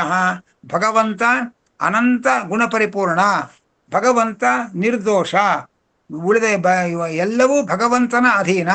ಇದು ಬಹಳ ಮುಖ್ಯವಾದಂತಹ ತತ್ವ. ಸ್ವತಂತ್ರತ್ವಂ ಸದಾ ತಸ್ಯ ಭೇದಶ್ಚ ಸರ್ವತಃ. ಭಗವಂತ ಅಶೇಷ ಗುಣಪರಿಪೂರ್ಣ ಮತ್ತು ನಿರ್ದೋಷ, ಎಲ್ಲವೂ ಭಗವಂತನ ಅಧೀನ. ಇದು ಪ್ರಧಾನವಾದ ಸಿದ್ಧಾಂತ. ಮತ್ತು ಇದಕ್ಕೆ ಆನುಷಂಗಿಕವಾಗಿ ಭಗವಂತ ಸ್ವತಂತ್ರನಾಗಿದ್ದಾನೆ ಅಂತ ಭಗವಂತನ ಸ್ವಾತಂತ್ರ್ಯ ಜ್ಞಾನ ತಿಳ್ಕೊಳ್ಬೇಕು. ಮತ್ತು ಭಗವಂತ ಪ್ರಕೃತಿ ಜೀವ ಜಡರಿಗಿಂತಲೂ ಅತ್ಯಂತ ಭಿನ್ನನಾಗಿದ್ದಾನೆ ಅಂತ ತಿಳ್ಕೊಳ್ಬೇಕು. ಮುಕ್ತರೂ ಕೂಡ ಭಗವಂತನ ಅಧೀನರು, ಮುಕ್ತರಲ್ಲೂ ಪರಸ್ಪರ ಭೇದ ಇದೆ. ಮುಕ್ತಾನಾಮಪಿ ಭೇದಶ್ಚ. ಅನಂತರ ನಿರ್ದೋಷತ್ವಂ ರಮಾಯಾಶ್ಚ, ಪರಮಾತ್ಮ ಅನಂತರದಲ್ಲಿ ತಾರತಮ್ಯವನ್ನು ತಿಳ್ಕೊಳ್ಬೇಕು. ಅಂದ್ರೆ ರಮಾದೇವಿ ಪರಮಾತ್ಮನ ಅನಂತರದವಳು, ಅವಳು ನಿರ್ದೋಷಳಾಗಿದ್ದಾಳೆ. ಆ ಲಕ್ಷ್ಮೀ ಅನಂತರದಲ್ಲಿ ಬ್ರಹ್ಮ ಸರಸ್ವತಿ ವೀಂದ್ರ ಶೇಷ ರುದ್ರಾಶ್ಚ ತತ್ಶ್ರೇಯ. ಬ್ರಹ್ಮದೇವರು, ಆಮೇಲೆ ಸರಸ್ವತಿ, ಬ್ರಹ್ಮದೇವರು ವಾಯುದೇವರು, ಸರಸ್ವತಿ ಭಾರತೀಯರು ಲಕ್ಷ್ಮಿಯ ಅನಂತರದಲ್ಲಿ. ಅವರ ಅನಂತರದಲ್ಲಿ ಗರುಡ ಶೇಷ ರುದ್ರರು, ಮತ್ತು ಅವರ ನಂತರದಲ್ಲಿ ಅವರ ಸ್ತ್ರೀಯ ಪತ್ನಿಯರು ಶಕ್ರಕಾಮು, ಅವರ ಕೆಳಗೆ ಇಂದ್ರ ಮತ್ತು ಕಾಮ ಮತ್ತು ಅವರ ಪತ್ನಿಯರು, ಉಳಿದ ದೇವತೆಗಳು. ಇವರೆಲ್ಲರೂ ಕೂಡ ಹೀಗೆ ತಾರತಮ್ಯದಿಂದ ಕೂಡಿದ್ದಾರೆ. ಒಬ್ಬರು ಹಿರಿಯ ಕೆಳಗಿನವರು ಮೇಲಿನವರಿಂದ ನಿಯಂತ್ರಿತರಾಗಿರ್ತಾರೆ. ತಮಗಿಂತ ಕೆಳಗಿನವರಿಗೆ ನಿಯಾಮಕರಾಗಿರ್ತಾರೆ. ಲಕ್ಷ್ಮೀದೇವಿ ಭಗವಂತನಿಂದ ನಿಯಮ್ಯಳು, ಕೆಳಗಿನ ಎಲ್ಲ ದೇವತೆಗಳಿಗೆ ನಿಯಾಮಕಳು. ಬ್ರಹ್ಮದೇವರು ಲಕ್ಷ್ಮೀನಾರಾಯಣರಿಂದ ನಿಯಮ್ಯರು, ಕೆಳಗಿನ ಗರುಡಶೇಷ ರುದ್ರಾದಿ ದೇವತೆಗಳಿಗೆಲ್ಲ ನಿಯಾಮಕರು. ಹೀಗೆ ಆ ಪರಸ್ಪರ ನಿಯಮ್ಯ ನಿಯಾಮಕ ಭಾವ ಮತ್ತು ಒಬ್ಬರಿಗಿಂತ ಒಬ್ಬರು ದೊಡ್ಡವರು ಅನ್ನುವಂತಹ ತಾರತಮ್ಯದ ತಿಳುವಳಿಕೆ, ಇದೆಲ್ಲ ಸ್ವರೂಪದಲ್ಲೇ ಇರತಕ್ಕಂಥದ್ದು ತಾರತಮ್ಯ. ಆ ದೇವತೆಗಳ ಸ್ವರೂಪದಲ್ಲಿರುವ ಈ ತಾರತಮ್ಯ ಜೊತೆಯಲ್ಲಿ ನಿಯಮ್ಯ ನಿಯಾಮಕ ಭಾವ, ಇದೆಲ್ಲವನ್ನೂ ತಿಳ್ಕೊಳ್ಬೇಕು. ಇದಿಷ್ಟು ಸತ್ಸಿದ್ಧಾಂತ. ಭಗವಂತ ಗುಣಪರಿಪೂರ್ಣ, ನಿರ್ದೋಷ, ಇಡೀ ಜಗತ್ತು ಭಗವಂತನ ಅಧೀನ ಮತ್ತು ಭಗವಂತ ಸ್ವತಂತ್ರ. ಅನಂತರದಲ್ಲಿ ಭಗವನ್ ಮುಕ್ತರೂ ಕೂಡ, ಸಂಸಾರಿಗಳು ಮಾತ್ರ ಅಲ್ಲ, ಮುಕ್ತರೂ ಕೂಡ ಭಗವಂತನ ಅಧೀನರಾಗಿದ್ದಾರೆ. ಮುಕ್ತರಲ್ಲೂ ಪರಸ್ಪರ ಭೇದ ಇದೆ. ಮತ್ತು ಪರಮಾತ್ಮನ ಅನಂತರದಲ್ಲಿ ರಮಾದೇವಿ ನಿರ್ದೋಷಳಾಗಿದ್ದಾಳೆ. ಅನಂತರದಲ್ಲಿ ಬ್ರಹ್ಮವಾಯುಗಳು, ಸರಸ್ವತಿ ಭಾರತೀಯರು, ಅನಂತರ ಗರುಡಶೇಷ ರುದ್ರರು ಅವರ ಪತ್ನಿಯರು, ಅನಂತರದಲ್ಲಿ ಇಂದ್ರಕಾಮರು. ಹೀಗೆ ಮುಕ್ತಿಯಲ್ಲಿಯೂ ಈ ತಾರತಮ್ಯ, ಈ ನಿಯಮ್ಯ ನಿಯಾಮಕ ಭಾವ ಸಂಸಾರದಲ್ಲೂ ಇದೆ, ಮುಕ್ತಿಯಲ್ಲೂ ಇದೆ. ಇದಿಷ್ಟು ಸತ್ಸಿದ್ಧಾಂತ. ಇದನ್ನು ಈ ಸತ್ಸಿದ್ಧಾಂತಕ್ಕೆ ಅನುಗುಣವಾಗಿ ನಾವು ಸೆಲ್ಫ್ ಸ್ಟಡಿ ಅಂತಾರಲ್ಲ, ನಾವೇ ಶಾಸ್ತ್ರ, ನಮ್ಮ ಗುರುಗಳು ಯಾರು ಸಿಗಲೇ ಹೋದರೆ ನಾವೇ ಶಾಸ್ತ್ರವನ್ನು ಅಭ್ಯಾಸ ಮಾಡ್ಕೊಳ್ಬೇಕು, ಶಿಷ್ಯರಿಗೂ ಪಾಠ ಹೇಳಬೇಕು. ಈ ಪ್ರವೃತ್ತಿಯಿಂದ ದೇವರು ಅನುಗ್ರಹ ಮಾಡಿ ನಮಗೆ ಗುರುಗಳನ್ನು ಒದಗಿಸಿಕೊಡ್ತಾನೆ. ಹೌದು, ಶಾಸ್ತ್ರ ಅಂದ್ರೆ ಯಾವುದು ಅಂದ್ರೆ ಅದಕ್ಕೆ ಹೇಳ್ತಾರೆ, ಇತ್ಯೇವ ಶ್ರುತಯ ಅಶೇಷಾಹ ಪಂಚರಾತ್ರ ಮಥಾಖಿಲಂ ಮೂಲರಾಮಾಯಣಂ ಚೈವ ಭಾರತಂ ಸ್ಮೃತಯ ಅಖಿಲಾಹ ವೈಷ್ಣವಾನಿ ಪುರಾಣಾನಿ ಸಾಂಖ್ಯಯೋಗವು ಪರಾವಪಿ ಬ್ರಹ್ಮತರ್ಕಶ್ಚ ಮೀಮಾಂಸಾ ಇತ್ಯನಂತಹ ಶಬ್ದಸಾಗರ. ಈ ಸತ್ಸಿದ್ಧಾಂತಕ್ಕೇನು ಆಧಾರ ಅಂದ್ರೆ, ಸತ್ಸಿದ್ಧಾಂತಕ್ಕೆ ಎಲ್ಲ ವೇದಗಳು, ಪಂಚರಾತ್ರ, ಮೂಲ ರಾಮಾಯಣ, ಮಹಾಭಾರತ ಮತ್ತು ವೈಷ್ಣವ ಸ್ಮೃತಿಗಳು, ಆನಂತರ ವಿಷ್ಣುವಿನ ಸರ್ವೋತ್ತಮತ್ವವನ್ನು ನಿರೂಪಣೆ ಮಾಡತಕ್ಕಂತಹ ಪುರಾಣಗಳು, ಕಪಿಲ ಮಹರ್ಷಿ ಉಪದೇಶ ಮಾಡಿರ್ತಕ್ಕಂತಹ ಅಂದ್ರೆ ಕಪಿಲ ವಾಸುದೇವ ಉಪದೇಶ ಮಾಡಿರುವ ಸಾಂಖ್ಯಯೋಗ ತತ್ವಗಳು, ದರ್ಶನಗಳು, ಮತ್ತೆ ಬ್ರಹ್ಮತರ್ಕ ಮತ್ತು ಬ್ರಹ್ಮಸೂತ್ರ. ಇದಿಷ್ಟು ಈ ಸತ್ಸಿದ್ಧಾಂತಕ್ಕೆ ಆಧಾರ. ಅದರಂತೆ ಅನಂತ ಯುಕ್ತಿಗಳು, ಪ್ರತ್ಯಕ್ಷ ಮೂಲವಾದ ಯುಕ್ತಿಗಳು, ಆಗಮ ಮೂಲವಾದ ಯುಕ್ತಿಗಳು, ಇದೆಲ್ಲವೂ ಇದೆ. ಹೀಗೆಲ್ಲ ಶಾಸ್ತ್ರಗಳಿಂದ ನಿರ್ಣಯವಾದ ಈ ಸತ್ಸಿದ್ಧಾಂತದ ಚೌಕಟ್ಟನ್ನು ನಾವು ಅರ್ಥ ಮಾಡಿಕೊಂಡು ಇದಕ್ಕನುಗುಣವಾಗಿ ಶಾಸ್ತ್ರವನ್ನು ಅರ್ಥೈಸ್ಕೊಳ್ಬೇಕು. ಇದಕ್ಕನುಗುಣವಾಗಿ ಶಿಷ್ಯರಿಗೆ ಪಾಠ ಹೇಳಬೇಕು. ಅಂತೂ ಗುರುಗಳು ಸಿಗಲಿಲ್ಲ, ಮುಖ್ಯ ಗುರುಗಳು ಸಿಗಲಿಲ್ಲ ಅಂತ ಶ್ರವಣ ಬಿಡಬಾರ್ದು. ಅಮುಖ್ಯ ಗುರುಗಳನ್ನು ಶ್ರವಣ ಮಾಡಬೇಕು. ಅಮುಖ್ಯ ಗುರುಗಳು ಸಿಗದೆ ಹೋದರೆ ನಮಗಿಂತ ಹೆಚ್ಚು ತಿಳಿದವರು ಯಾರಿದ್ದಾರೆ ಅವರಿಂದ ಶ್ರವಣ ಮಾಡಬೇಕು. ಅಲ್ಲಿ ಸಂಶಯ ಬಂದರೆ ಅದನ್ನು ಬೇರೆ ವಿಷ್ಣು ಭಕ್ತರಿಂದ ಪರಿಹಾರ ಮಾಡ್ಕೊಳ್ಬೇಕು. ಇನ್ನು ಅವರು ಸಿಗಲಿಲ್ಲ ಅಂತಂದ್ರೆ ಆಗ ನಾವೇ ಶಾಸ್ತ್ರಾಭ್ಯಾಸವನ್ನು ಮಾಡಬೇಕು, ಶಿಷ್ಯರಿಗೆ ಪಾಠವನ್ನು ಉಪದೇಶವನ್ನು ಮಾಡ್ತಾ ಇರಬೇಕು. ಆದರೆ ನಾವೇ ಅಭ್ಯಾಸ ಮಾಡ್ಕೊಳ್ಬೇಕಾಗಿದ್ರೆ, ಪಾಠವನ್ನು ಹೇಳಬೇಕಾಗಿದ್ರೆ ಸತ್ಸಿದ್ಧಾಂತದ ಚೌಕಟ್ಟನ್ನು ಮೀರಬಾರ್ದು. ಇಷ್ಟು ವಿಚಾರಗಳನ್ನ ಶಾಸ್ತ್ರದಲ್ಲಿ ತಿಳಿಸಿದ್ದಾರೆ. ಇನ್ನೂ ಅನೇಕ ಸಂಗತಿಗಳಿದೆ. ಸಮಯದ ಅಧೀನರು ನಾವಾದ್ದರಿಂದ ಈಗಲೇ ಸಮಯ ಮೀರಿದೆ. ಇಷ್ಟು ಶ್ರವಣದ ಬಗ್ಗೆ ಇನ್ನಷ್ಟು ಬೇಕಾದಷ್ಟು ತಿಳ್ಕೊಳ್ತಕ್ಕಂಥ ಅಂಶಗಳೆಲ್ಲ ಇದೆ. ಇವತ್ತಿಗೂ ಮಧ್ವಾಚಾರ್ಯರು ಬದರಿಯಲ್ಲಿ ವೇದವ್ಯಾಸ ದೇವರ ಮುಂದೆ ಶ್ರವಣ ಮಾಡ್ತಾ ಇದ್ದಾರೆ ಅನ್ನುವುದನ್ನ ಶಾಸ್ತ್ರಗಳು ಹೇಳುತ್ತೆ. ಹಾಗಾಗಿ ದೇವತೆಗಳೆಲ್ಲರೂ ಕೂಡ ಭಗವಂತನಿಂದ ನಿರಂತರವಾಗಿ ಶ್ರವಣ ಮಾಡ್ತಾನೆ ಇರ್ತಾರೆ. ಆ ಶ್ರವಣ ಮಾಡುವವರೆಗೆ ಒಂದು ಆನಂದವನ್ನು ಕಾಣ್ತಾರೆ. ಹಾಗೆ ನಾವು ಕೂಡ ನಿರಂತರವಾಗಿ ಶಾಸ್ತ್ರ ಶ್ರವಣವನ್ನು ಮಾಡಬೇಕು. ಅದಕ್ಕೆ ಒಂದು ಮಾತು ಹೇಳ್ತಾರೆ, ಯಾವಾಗ ಮಾಡಬೇಕು? ಈಗ 50 ವರ್ಷ ಆಯಿತು, ಇನ್ನೇನು ಶ್ರವಣ ಮಾಡೋಕೆ ಸಾಧ್ಯ ಅಂತಂದ್ರೆ, ನಿಮಗೆ ನಮ್ಮ ಜೀವನದಲ್ಲಿ ಯಾವತ್ತು ನಮಗೆ ಒಳ್ಳೆಯ ಬುದ್ಧಿ ಬರುತ್ತೋ ಅವತ್ತಿಂದ ಶ್ರವಣ ಮಾಡ್ಕೊಂಡು ಹೋಗ್ಬೇಕು. ಶ್ರವಣ ಮಾಡ್ಕೊಂಡು ಹೋಗೋ ಜೊತೆಗೆ ಪಾಠವನ್ನು ಮಾಡಬೇಕು. ಅಲ್ಲ, ನಮಗೇನಂಥ ಪಾಂಡಿತ್ಯ ಇಲ್ಲ ಅಂದ್ರೆ ನಮಗೇನು ಗೊತ್ತಿದೆ ಅದನ್ನು ಇನ್ನೊಬ್ರಿಗೆ ಹೇಳೋದು, ಅದಕ್ಕೆ ಅಧ್ಯಯನ ಅಂತ, ಅಧ್ಯಾಪನ ಅಂತ ಹೆಸರು. ನಮಗೆ 2 ಶ್ಲೋಕ ಭಗವದ್ಗೀತೆ ಗೊತ್ತಿದ್ರೆ ಆ 2 ಶ್ಲೋಕ ಗೊತ್ತಿಲ್ಲದೆ ಇದ್ದವರಿಗೆ ಆ ಭಗವದ್ಗೀತೆಯನ್ನು ಹೇಳ್ಕೊಡ್ಬೇಕು. ನಾವು 2 ಶ್ಲೋಕ ನಾವು ಅರ್ಥ ಮಾಡ್ಕೋಬೇಕು, ತಿಳ್ಕೋಬೇಕು. ಹೀಗೆ ನಿರಂತರವಾಗಿ ಶಾಸ್ತ್ರಾಧ್ಯಯನವನ್ನು ಮಾಡಬೇಕು. ಅಲ್ಲ, ಇದು ಒಂದ್ ಕಡೆ ಮಾತು ಹೇಳ್ತಾರೆ, ಅಂತ್ಯಜರಿಗೂ ಕೂಡ ಸ್ವಾಧ್ಯಾಯ ಅಧ್ಯಯನ ಇದೆ ಅಂತಾರೆ ಭಗವದ್ಗೀತೆ. ಅಂತ್ಯಜರಿಗೆ ಸ್ವಾಧ್ಯಾಯ ಅಂದ್ರೆ ಏನರ್ಥ? ಭಗವನ್ನಾಮವನ್ನ ಶ್ರವಣ ಮಾಡೋದು, ಭಗವನ್ನಾಮ ಸಂಕೀರ್ತನೆ ಮಾಡೋದು, ಅದೇ ಅವರಿಗೆ ಸ್ವಾಧ್ಯಾಯ ಅಧ್ಯಯನ. ಅದರಿಂದ ಅದನ್ನು ಅವರು ಮಾಡಬೇಕು. ಎಲ್ಲರಿಗೂ ಯಥಾಯೋಗ್ಯವಾಗಿ ಶ್ರವಣ ಮತ್ತೆ ಮನನ, ಒಂದು ದಿವಸವೂ ಶ್ರವಣವನ್ನ ಮಾಡದೇ ಇರಬಾರ್ದು ಅನ್ನುವ ಎಚ್ಚರಿಕೆಯನ್ನು ಶಾಸ್ತ್ರಗಳು ಕೊಡ್ತಾ ಇರುತ್ತೆ. ಪುರಾಣ ಶ್ರವಣದಿಂದ ನಮಗೆ ಸಾಧನೆಗೆ ಸ್ಫೂರ್ತಿ ಬರುತ್ತೆ. ನಮ್ಮ ಜೀವನದಲ್ಲಿ ತಿದ್ಕೊಳ್ಬೇಕಾದಂತಹ ಅನೇಕ ಅಂಶಗಳು ಭಗವದ್ ಭಕ್ತರ ಮಹರ್ಷಿಗಳ ಚರಿತ್ರೆಗಳಿಂದ ನಮಗೆ ಶ್ರವಣ ಆಗತ್ತೆ, ತಿಳ್ಕೊಳಕ್ ಸಾಧ್ಯ ಆಗತ್ತೆ. ಪ್ರತಿನಿತ್ಯವೂ ಕೂಡ ಅವಶ್ಯವಾಗಿ ಭಾಗವತ, ಮಹಾಭಾರತ ಮೊದಲಾದ ಪುರಾಣಗಳ ಶ್ರವಣ ಮತ್ತು ಉತ್ತಮವಾದ ಗುರುಗಳಿಂದ ಶಾಸ್ತ್ರಶ್ರವಣ ನಿರಂತರ ಜೀವನ ಪೂರ್ತಿ ನಡೆಯಬೇಕಾದ ಸಾಧನೆ ಇದು ಅನ್ನುವುದನ್ನ ಶಾಸ್ತ್ರದಲ್ಲಿ ಹೇಳ್ತಾರೆ ಎಂಬಲಿಗೆ ಇವತ್ತಿನ 4 ಮಾತುಗಳನ್ನ ನಾನು ಆ ಭಗವಂತನಲ್ಲಿ ಸಮರ್ಪಣೆ ಮಾಡ್ತಾ ಇದ್ದೇನೆ ಗುರುಗಳ ಮೂಲಕ. ಕೃಷ್ಣಾರ್ಪಣಮಸ್ತು.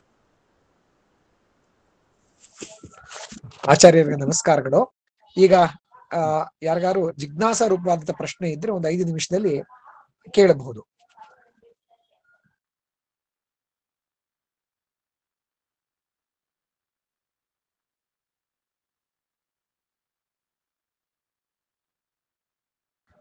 ಶ್ರವಣ ಸಾಧನೆ ಹೇಗಿರಬೇಕು ಅಂತ ಉಪನ್ಯಾಸವನ್ನು ನೀಡಿದ್ದಾರೆ ಆಚಾರ್ಯರು.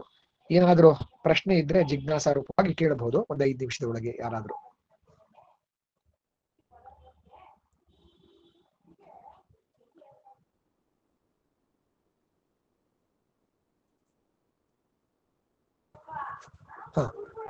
ಶ್ರವಣ ಸಾಧನೆ ವೇದಾಂತದ ದೃಷ್ಟಿಯಿಂದ ಕೇಳಿ ಕೇಳಿ.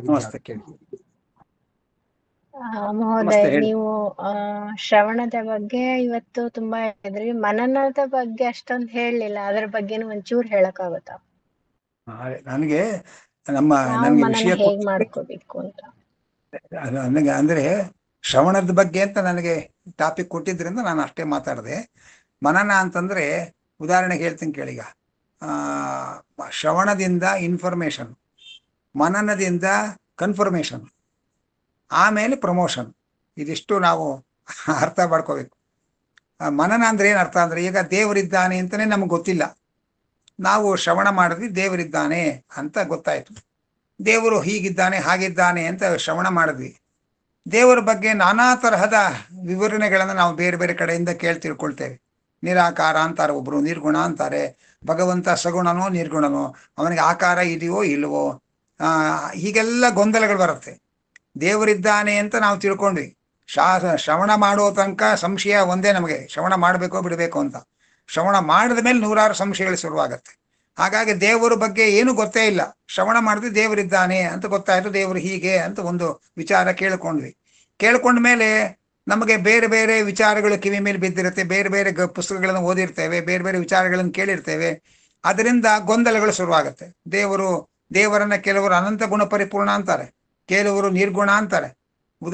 ವಿಷ್ಣು ಸಹಸ್ರನಾಮದಲ್ಲೇ ಗುಣಭೃನ್ ನಿರ್ಗುಣೋ ಮಹಾನ್, ಅವನು ಗುಣಭೃತ್ ಗುಣವಂತ ಅಂತ ಹೇಳ್ತಾರೆ, ಮತ್ತು ನಿರ್ಗುಣ ಅಂತಾರೆ. ಇದೆರಡು ಹೇಗೆ ಸಾಧ್ಯ ಅಂತ ಪ್ರಶ್ನೆ ಗೊಂದಲ ಆಗತ್ತೆ. ಹಾಗೇನೆ ಪರಮಾತ್ಮನಿಗೆ ಆಕಾರ ಇದೆ ಅಂತ ಕೆಲವರು ಹೇಳ್ತಾರೆ, ಪರಮಾತ್ಮನಿಗೆ ಆಕಾರವೇ ಇಲ್ಲ ಅಂತ ಕೆಲವರು ಹೇಳ್ತಾರೆ. ಹೀಗೆಲ್ಲ ನಾನಾ ವಿಚಾರಗಳಿಂದ ನಮಗೆ ಗೊಂದಲಗಳಾಗತ್ತೆ. ಆಗ ಇದರಲ್ಲಿ ಯಾವುದು ಸರಿ ಯಾವುದು ಪರ್ಫೆಕ್ಟ್ ಅಂತ ತಿಳ್ಕೊಳ್ಬೇಕಾಗಿದ್ರೆ ನಾವು ಮನನ ಮಾಡ್ಬೇಕು. ಮನನ ಅಂದ್ರೆ ಶಾಸ್ತ್ರದಲ್ಲಿ ಮನನ ಶಾಸ್ತ್ರ ಅಂತ ಅನ್ನೋದೇ ಬ್ರಹ್ಮಸೂತ್ರಾದಿಗಳೆಲ್ಲ ಮನನ ಶಾಸ್ತ್ರ. ಅದು ಅದರಿಂದ ಯುಕ್ತಿ ಮತ್ತು ಪ್ರಮಾಣಗಳು, ಅದರ ಆಧಾರದಲ್ಲಿ ನಾವು ಇದನ್ನ ವಿಚಾರ ಮಾಡ್ಬೇಕು. ಭಗವಂತ ಒಂದು ಪಕ್ಷ ನಿರಾಕಾರ ಅಂತ ಇಟ್ಕೊಳ್ಳಿ. ಭಗವಂತ ನಿರಾಕಾರ ಆದ್ರೆ ಅವನನ್ನು ಧ್ಯಾನ ಮಾಡಕ್ ಹೇಗೆ ಸಾಧ್ಯ? ಧ್ಯಾನ ಮಾಡ್ಬೇಕಾದ್ರೆ ಒಂದು ಫಾರ್ಮ್ ಇರ್ಬೇಕು. ಒಂದು ಫಾರ್ಮೇ ಇಲ್ಲ ಅಂತ ಆದ್ರೆ ಅದನ್ನ ಧ್ಯಾನ ಮಾಡಕ್ ಹೇಗೆ ಸಾಧ್ಯ? ಹಾಗಾದ್ರೆ ಧ್ಯಾನ ಮಾಡ್ಬೇಕಾದ್ರೆ ಒಂದು ಫಾರ್ಮ್ ಇರಬೇಕು. ಫಾರ್ಮ್ ನಮಗೂ ಇದೆ. ನಮ್ಮ ಫಾರ್ಮ್ಗೆ ಉತ್ಪತ್ತಿ ಇದೆ, ನಾಶ ಇದೆ. ಆ ಭಗವಂತನಿಗೂ ಒಂದು ಫಾರ್ಮ್ ಹೇಳಿ ಅದು ಕ್ರಿಯೇಟೆಡ್ ಫಾರ್ಮ್ ಅಂತ ಆದ್ರೆ ಅದಕ್ಕೂ ನಾಶ ಇದೆ ಅಂತ ಆಗತ್ತೆ, ಉತ್ಪತ್ತಿ ಇದೆ ಅಂತ ಆಗತ್ತೆ. ಹಾಗಾದ್ರೆ ನಮಗೂ ಅವನ ರೂಪ, ಅವನ ಆಕಾರಕ್ಕೂ ನಮಗೆ ಆಕಾರಕ್ಕೂ ಏನು ವ್ಯತ್ಯಾಸ ಬಂತು ಅಂತ ಪ್ರಶ್ನೆ ಬರುತ್ತೆ. ಹಾಗಾದ್ರೆ ಅವನು ದೇವರು ಅಂತ ಆಗ್ಬೇಕಾಗಿದ್ರೆ ಅವನ ಭಕ್ತರೆಲ್ಲ ನಿನ್ನನ್ನು ನೋಡ್ಬೇಕು ಅಂತ ಪಶ್ಯಾಮೇ ದೇವ ಅಥವಾ ರೂಪಂ ಅಂತ ಬರ್ತದೆ ಭಗವದ್ಗೀತೆಯಲ್ಲಿ. ನಿನ್ನ ರೂಪ ನೋಡ್ಬೇಕು ಅಂತ ಭಕ್ತರು ಅಪೇಕ್ಷೆ ಪಟ್ಟಾಗ ಭಗವಂತ ಹೌದಪ್ಪ ನನಗೂ ನನ್ನನ್ನು ನಿಮ್ಗೆ ತೋರಿಸ್ಕೋಬೇಕು ಅಂತ ಅಪೇಕ್ಷೆ ಇದೆ, ಏನ್ ಮಾಡಿ ನಾನು ನಿರಾಕಾರ ಅಂತ ದೇವರು ಚಡಪಡಿಸೋ ಪರಿಸ್ಥಿತಿ ಬರಬಾರದು. ಆದ್ರಿಂದ ದೇವರು ಸಾಕಾರ ಅನ್ನೋದು ಸತ್ಯ, ನಿರಾಕಾರ ಅನ್ನೋದು ಸತ್ಯ. ನಿರಾಕಾರ ಅಂದ್ರೆ ನಮ್ಮಂತೆ ಉತ್ಪತ್ತಿ ವಿನಾಶಗಳು ಇರತಕ್ಕ ಭೌತಿಕವಾದ ಆಕಾರ ದೇವರಿಗಿಲ್ಲ ಅನ್ನೋ ಅರ್ಥದಲ್ಲಿ ಅವನು ನಿರಾಕಾರ. ಸಾಕಾರ ಅಂದ್ರೆ ಅವನು ಪ್ರಾಕೃತ ಪಾಂಚಭೌತಿಕ ದೇಹ ಅವನಿಗಿಲ್ಲ, ಅವನು ಅಪ್ರಾಕೃತವಾದ ಅಂದ್ರೆ ಪ್ರಕೃತಿಯ ನಿರ್ಮಾಣವಲ್ಲದೇ ಇರುವ ಜ್ಞಾನಾನಂದಾದಿ ಸದ್ಗುಣಗಳೇ ಅವನ ರೂಪ ಅಂತ ತಿಳ್ಕೊಂಡಾಗ ಅವನಿಗೂ ಒಂದು ಫಾರ್ಮ್ ಇದೆ. ಆದ್ರೆ ಏನು ಅಂತಂದ್ರೆ ಅದು ನಮ್ಮ ಕಣ್ಣಿಗೆ ಗೋಚರವಾಗಲ್ಲ. ಅವನು ಒಲಿದಾಗ ನಮಗೆ ಅವನನ್ನು ನೋಡುವ ಶಕ್ತಿ ಕೊಟ್ಟು ಅವನ ರೂಪವನ್ನು ನಮಗೆ ದರ್ಶನ ಮಾಡಿಸ್ತಾನೆ. ಕೃಷ್ಣ ವಿಶ್ವರೂಪವನ್ನು ತೋರ್ದ. ಧೃತರಾಷ್ಟ್ರ ಹುಟ್ಟು ಕುರುಡನಾದ ಧೃತರಾಷ್ಟ್ರನಿಗೂ ದೃಷ್ಟಿ ಕೊಟ್ಟು ತನ್ನ ರೂಪವನ್ನು ತೋರಿಸ್ದ. ಆಮೇಲೆ ದೃಷ್ಟಿ ಹಾಗೆ ಇರಲ್ಲ ಅಂದ್ರೆ ಬೇಡಪ್ಪ, ನಾ ಮೊದಲು ಕಣ್ಣು ಬಿಟ್ಟಿದ್ದು ನಿನ್ನನ್ನು ನೋಡಿದ್ದೇನೆ, ಇದೇ ಕಣ್ಣಿನಿಂದ ಇನ್ನೇನೇನೋ ನೋಡೋದು ಬೇಡ, ನಾನು ಹಾಗೆ ಕುರುಡಾಗಿರ್ತೇನೆ ಅಂತ ಅಂದನಂತೆ ಧೃತರಾಷ್ಟ್ರ. ಹಾಗೆ ಭಗವಂತ ನಿರಾಕಾರ ಅನ್ನೋದು ಸತ್ಯ, ಸಾಕಾರ ಅನ್ನೋದು ಸತ್ಯ. ನಿರಾಕಾರ ಅಂದ್ರೆ ನಮ್ಮಂತೆ ಪಾಂಚಭೌತಿಕವಾದ ಆಕಾರ ಇಲ್ಲದೆ ಇರುವನು ಅಂತ ಅರ್ಥ. ಸಾಕಾರ ಅಂದ್ರೆ ಅಪ್ರಾಕೃತವಾದ ಜ್ಞಾನಾನಂದ ಸ್ವರೂಪವಾದ ಆಕಾರವುಳ್ಳವನು ಅಂತ ಅರ್ಥ. ಅದನ್ನು ಉದಾಹರಣೆಗೆ ಹೇಳೋದಾದ್ರೆ, ನಾವು ರಸ್ತೆಯಲ್ಲಿ ಓಡಾಡುವ ಪ್ರಾಣಿಗಳನ್ನ ತಿನ್ಲಿಕ್ಕೆ ಅಸಹ್ಯ ಪಡ್ಬೋದು. ಆದರೆ ಮಕರ ಸಂಕ್ರಾಂತಿಯಲ್ಲಿ ಸಕ್ಕರೆ ಅಚ್ಚಿನಲ್ಲಿ ಬೇರೆ ಬೇರೆ ಪ್ರಾಣಿಯ ಆಕಾರಗಳನ್ನು ಮಾಡ್ತಾರೆ. ಅದನ್ನು ನಾವು ಖುಷಿಯಿಂದ ತಿಂತೇವೆ. ಕಾರಣ ಏನು ಅಂದ್ರೆ ಅದರ ಕೈ ಸಿಹಿ, ಕಾಲು ಸಿಹಿ, ಎಲ್ಲವೂ ಸಿಹಿಮಯ, ಯಾವುದು ಕೂಡ ತ್ಯಾಜ್ಯವಾದ ಅಂಶವೇ ಇಲ್ಲ. ಆಕಾರ ಒಂದೇನೆ, ಆದರೆ ಇದು ವಿಕಾರ ಆಯಿತು, ಅದು ಸಿಹಿ ಆದ ಆಕಾರ ಆಯಿತು. ಹಾಗೆ ನಾವು ಫೋಟೋಗಳಲ್ಲಿ ದೇವರ ಒಂದು ರೂಪ ನೋಡು, ಅವನಿಗೂ ಕೈ ಕಾಲು ಎಲ್ಲ ಇದೆ, ನಮಗೂ ಕೈ ಕಾಲು ಎಲ್ಲ ಇದೆ. ಆದರೆ ನಮ್ಮ ಕೈ ಕಾಲುಗಳು ಶರೀರಗಳು ನಾಶವಾಗತ್ತೆ, ಉತ್ಪತ್ತಿ ಆಗತ್ತೆ. ಅವನದು ಉತ್ಪತ್ತಿ ಆಗಲ್ಲ, ನಾಶ ಆಗಲ್ಲ. ಅಂತಹ ಜ್ಞಾನಾನಂದ ಸ್ವರೂಪವಾದ ಅಪ್ರಾಕೃತವಾದ ಆಕಾರ. ಆದ್ದರಿಂದ ಪರಮಾತ್ಮ ಸಾಕಾರ. ಹಾಗೆ ಪರಮಾತ್ಮ ನಿರ್ಗುಣ ಅಂತ ಹೇಳ್ತಾರೆ, ಗುಣಪೂರ್ಣ ಅಂತ ಹೇಳ್ತಾರೆ. ಎರಡು ಪರಸ್ಪರ ವಿರುದ್ಧ ಅಲ್ವಾ ಅಂದ್ರೆ ಎರಡೂ ಸರಿ. ಪರಮಾತ್ಮ ನಿರ್ಗುಣ ಅನ್ನೋದು ಸರಿ, ಪರಮಾತ್ಮ ಗುಣಪರಿಪೂರ್ಣ ಅನ್ನೋದು ಸರಿ. ನಿರ್ಗುಣ ಅಂದ್ರೆ ಸತ್ವರದ ಸ್ತಮೋ ಗುಣಗಳ ಬಂಧನಕ್ಕೆ ನಾವು ಒಳಗಾಗಿದ್ದೇವೆ. ಭಗವಂತನಿಗೆ ಸತ್ವರದ ಸ್ತಮೋ ಗುಣಗಳ ಬಂಧನ ಇಲ್ಲ. ಹಾಗಾಗಿ ಸತ್ವರದ ಸ್ತಮೋ ಗುಣ ಅಂದ್ರೆ ಸತ್ವರದ ಸ್ತಮೋ ಗುಣಗಳು. ಈ ಸತ್ವರದ ಸ್ತಮೋ ಗುಣಗಳು ಇಲ್ಲದೆ ಇರೋದ್ರಿಂದ ಅವನು ನಿರ್ಗುಣ.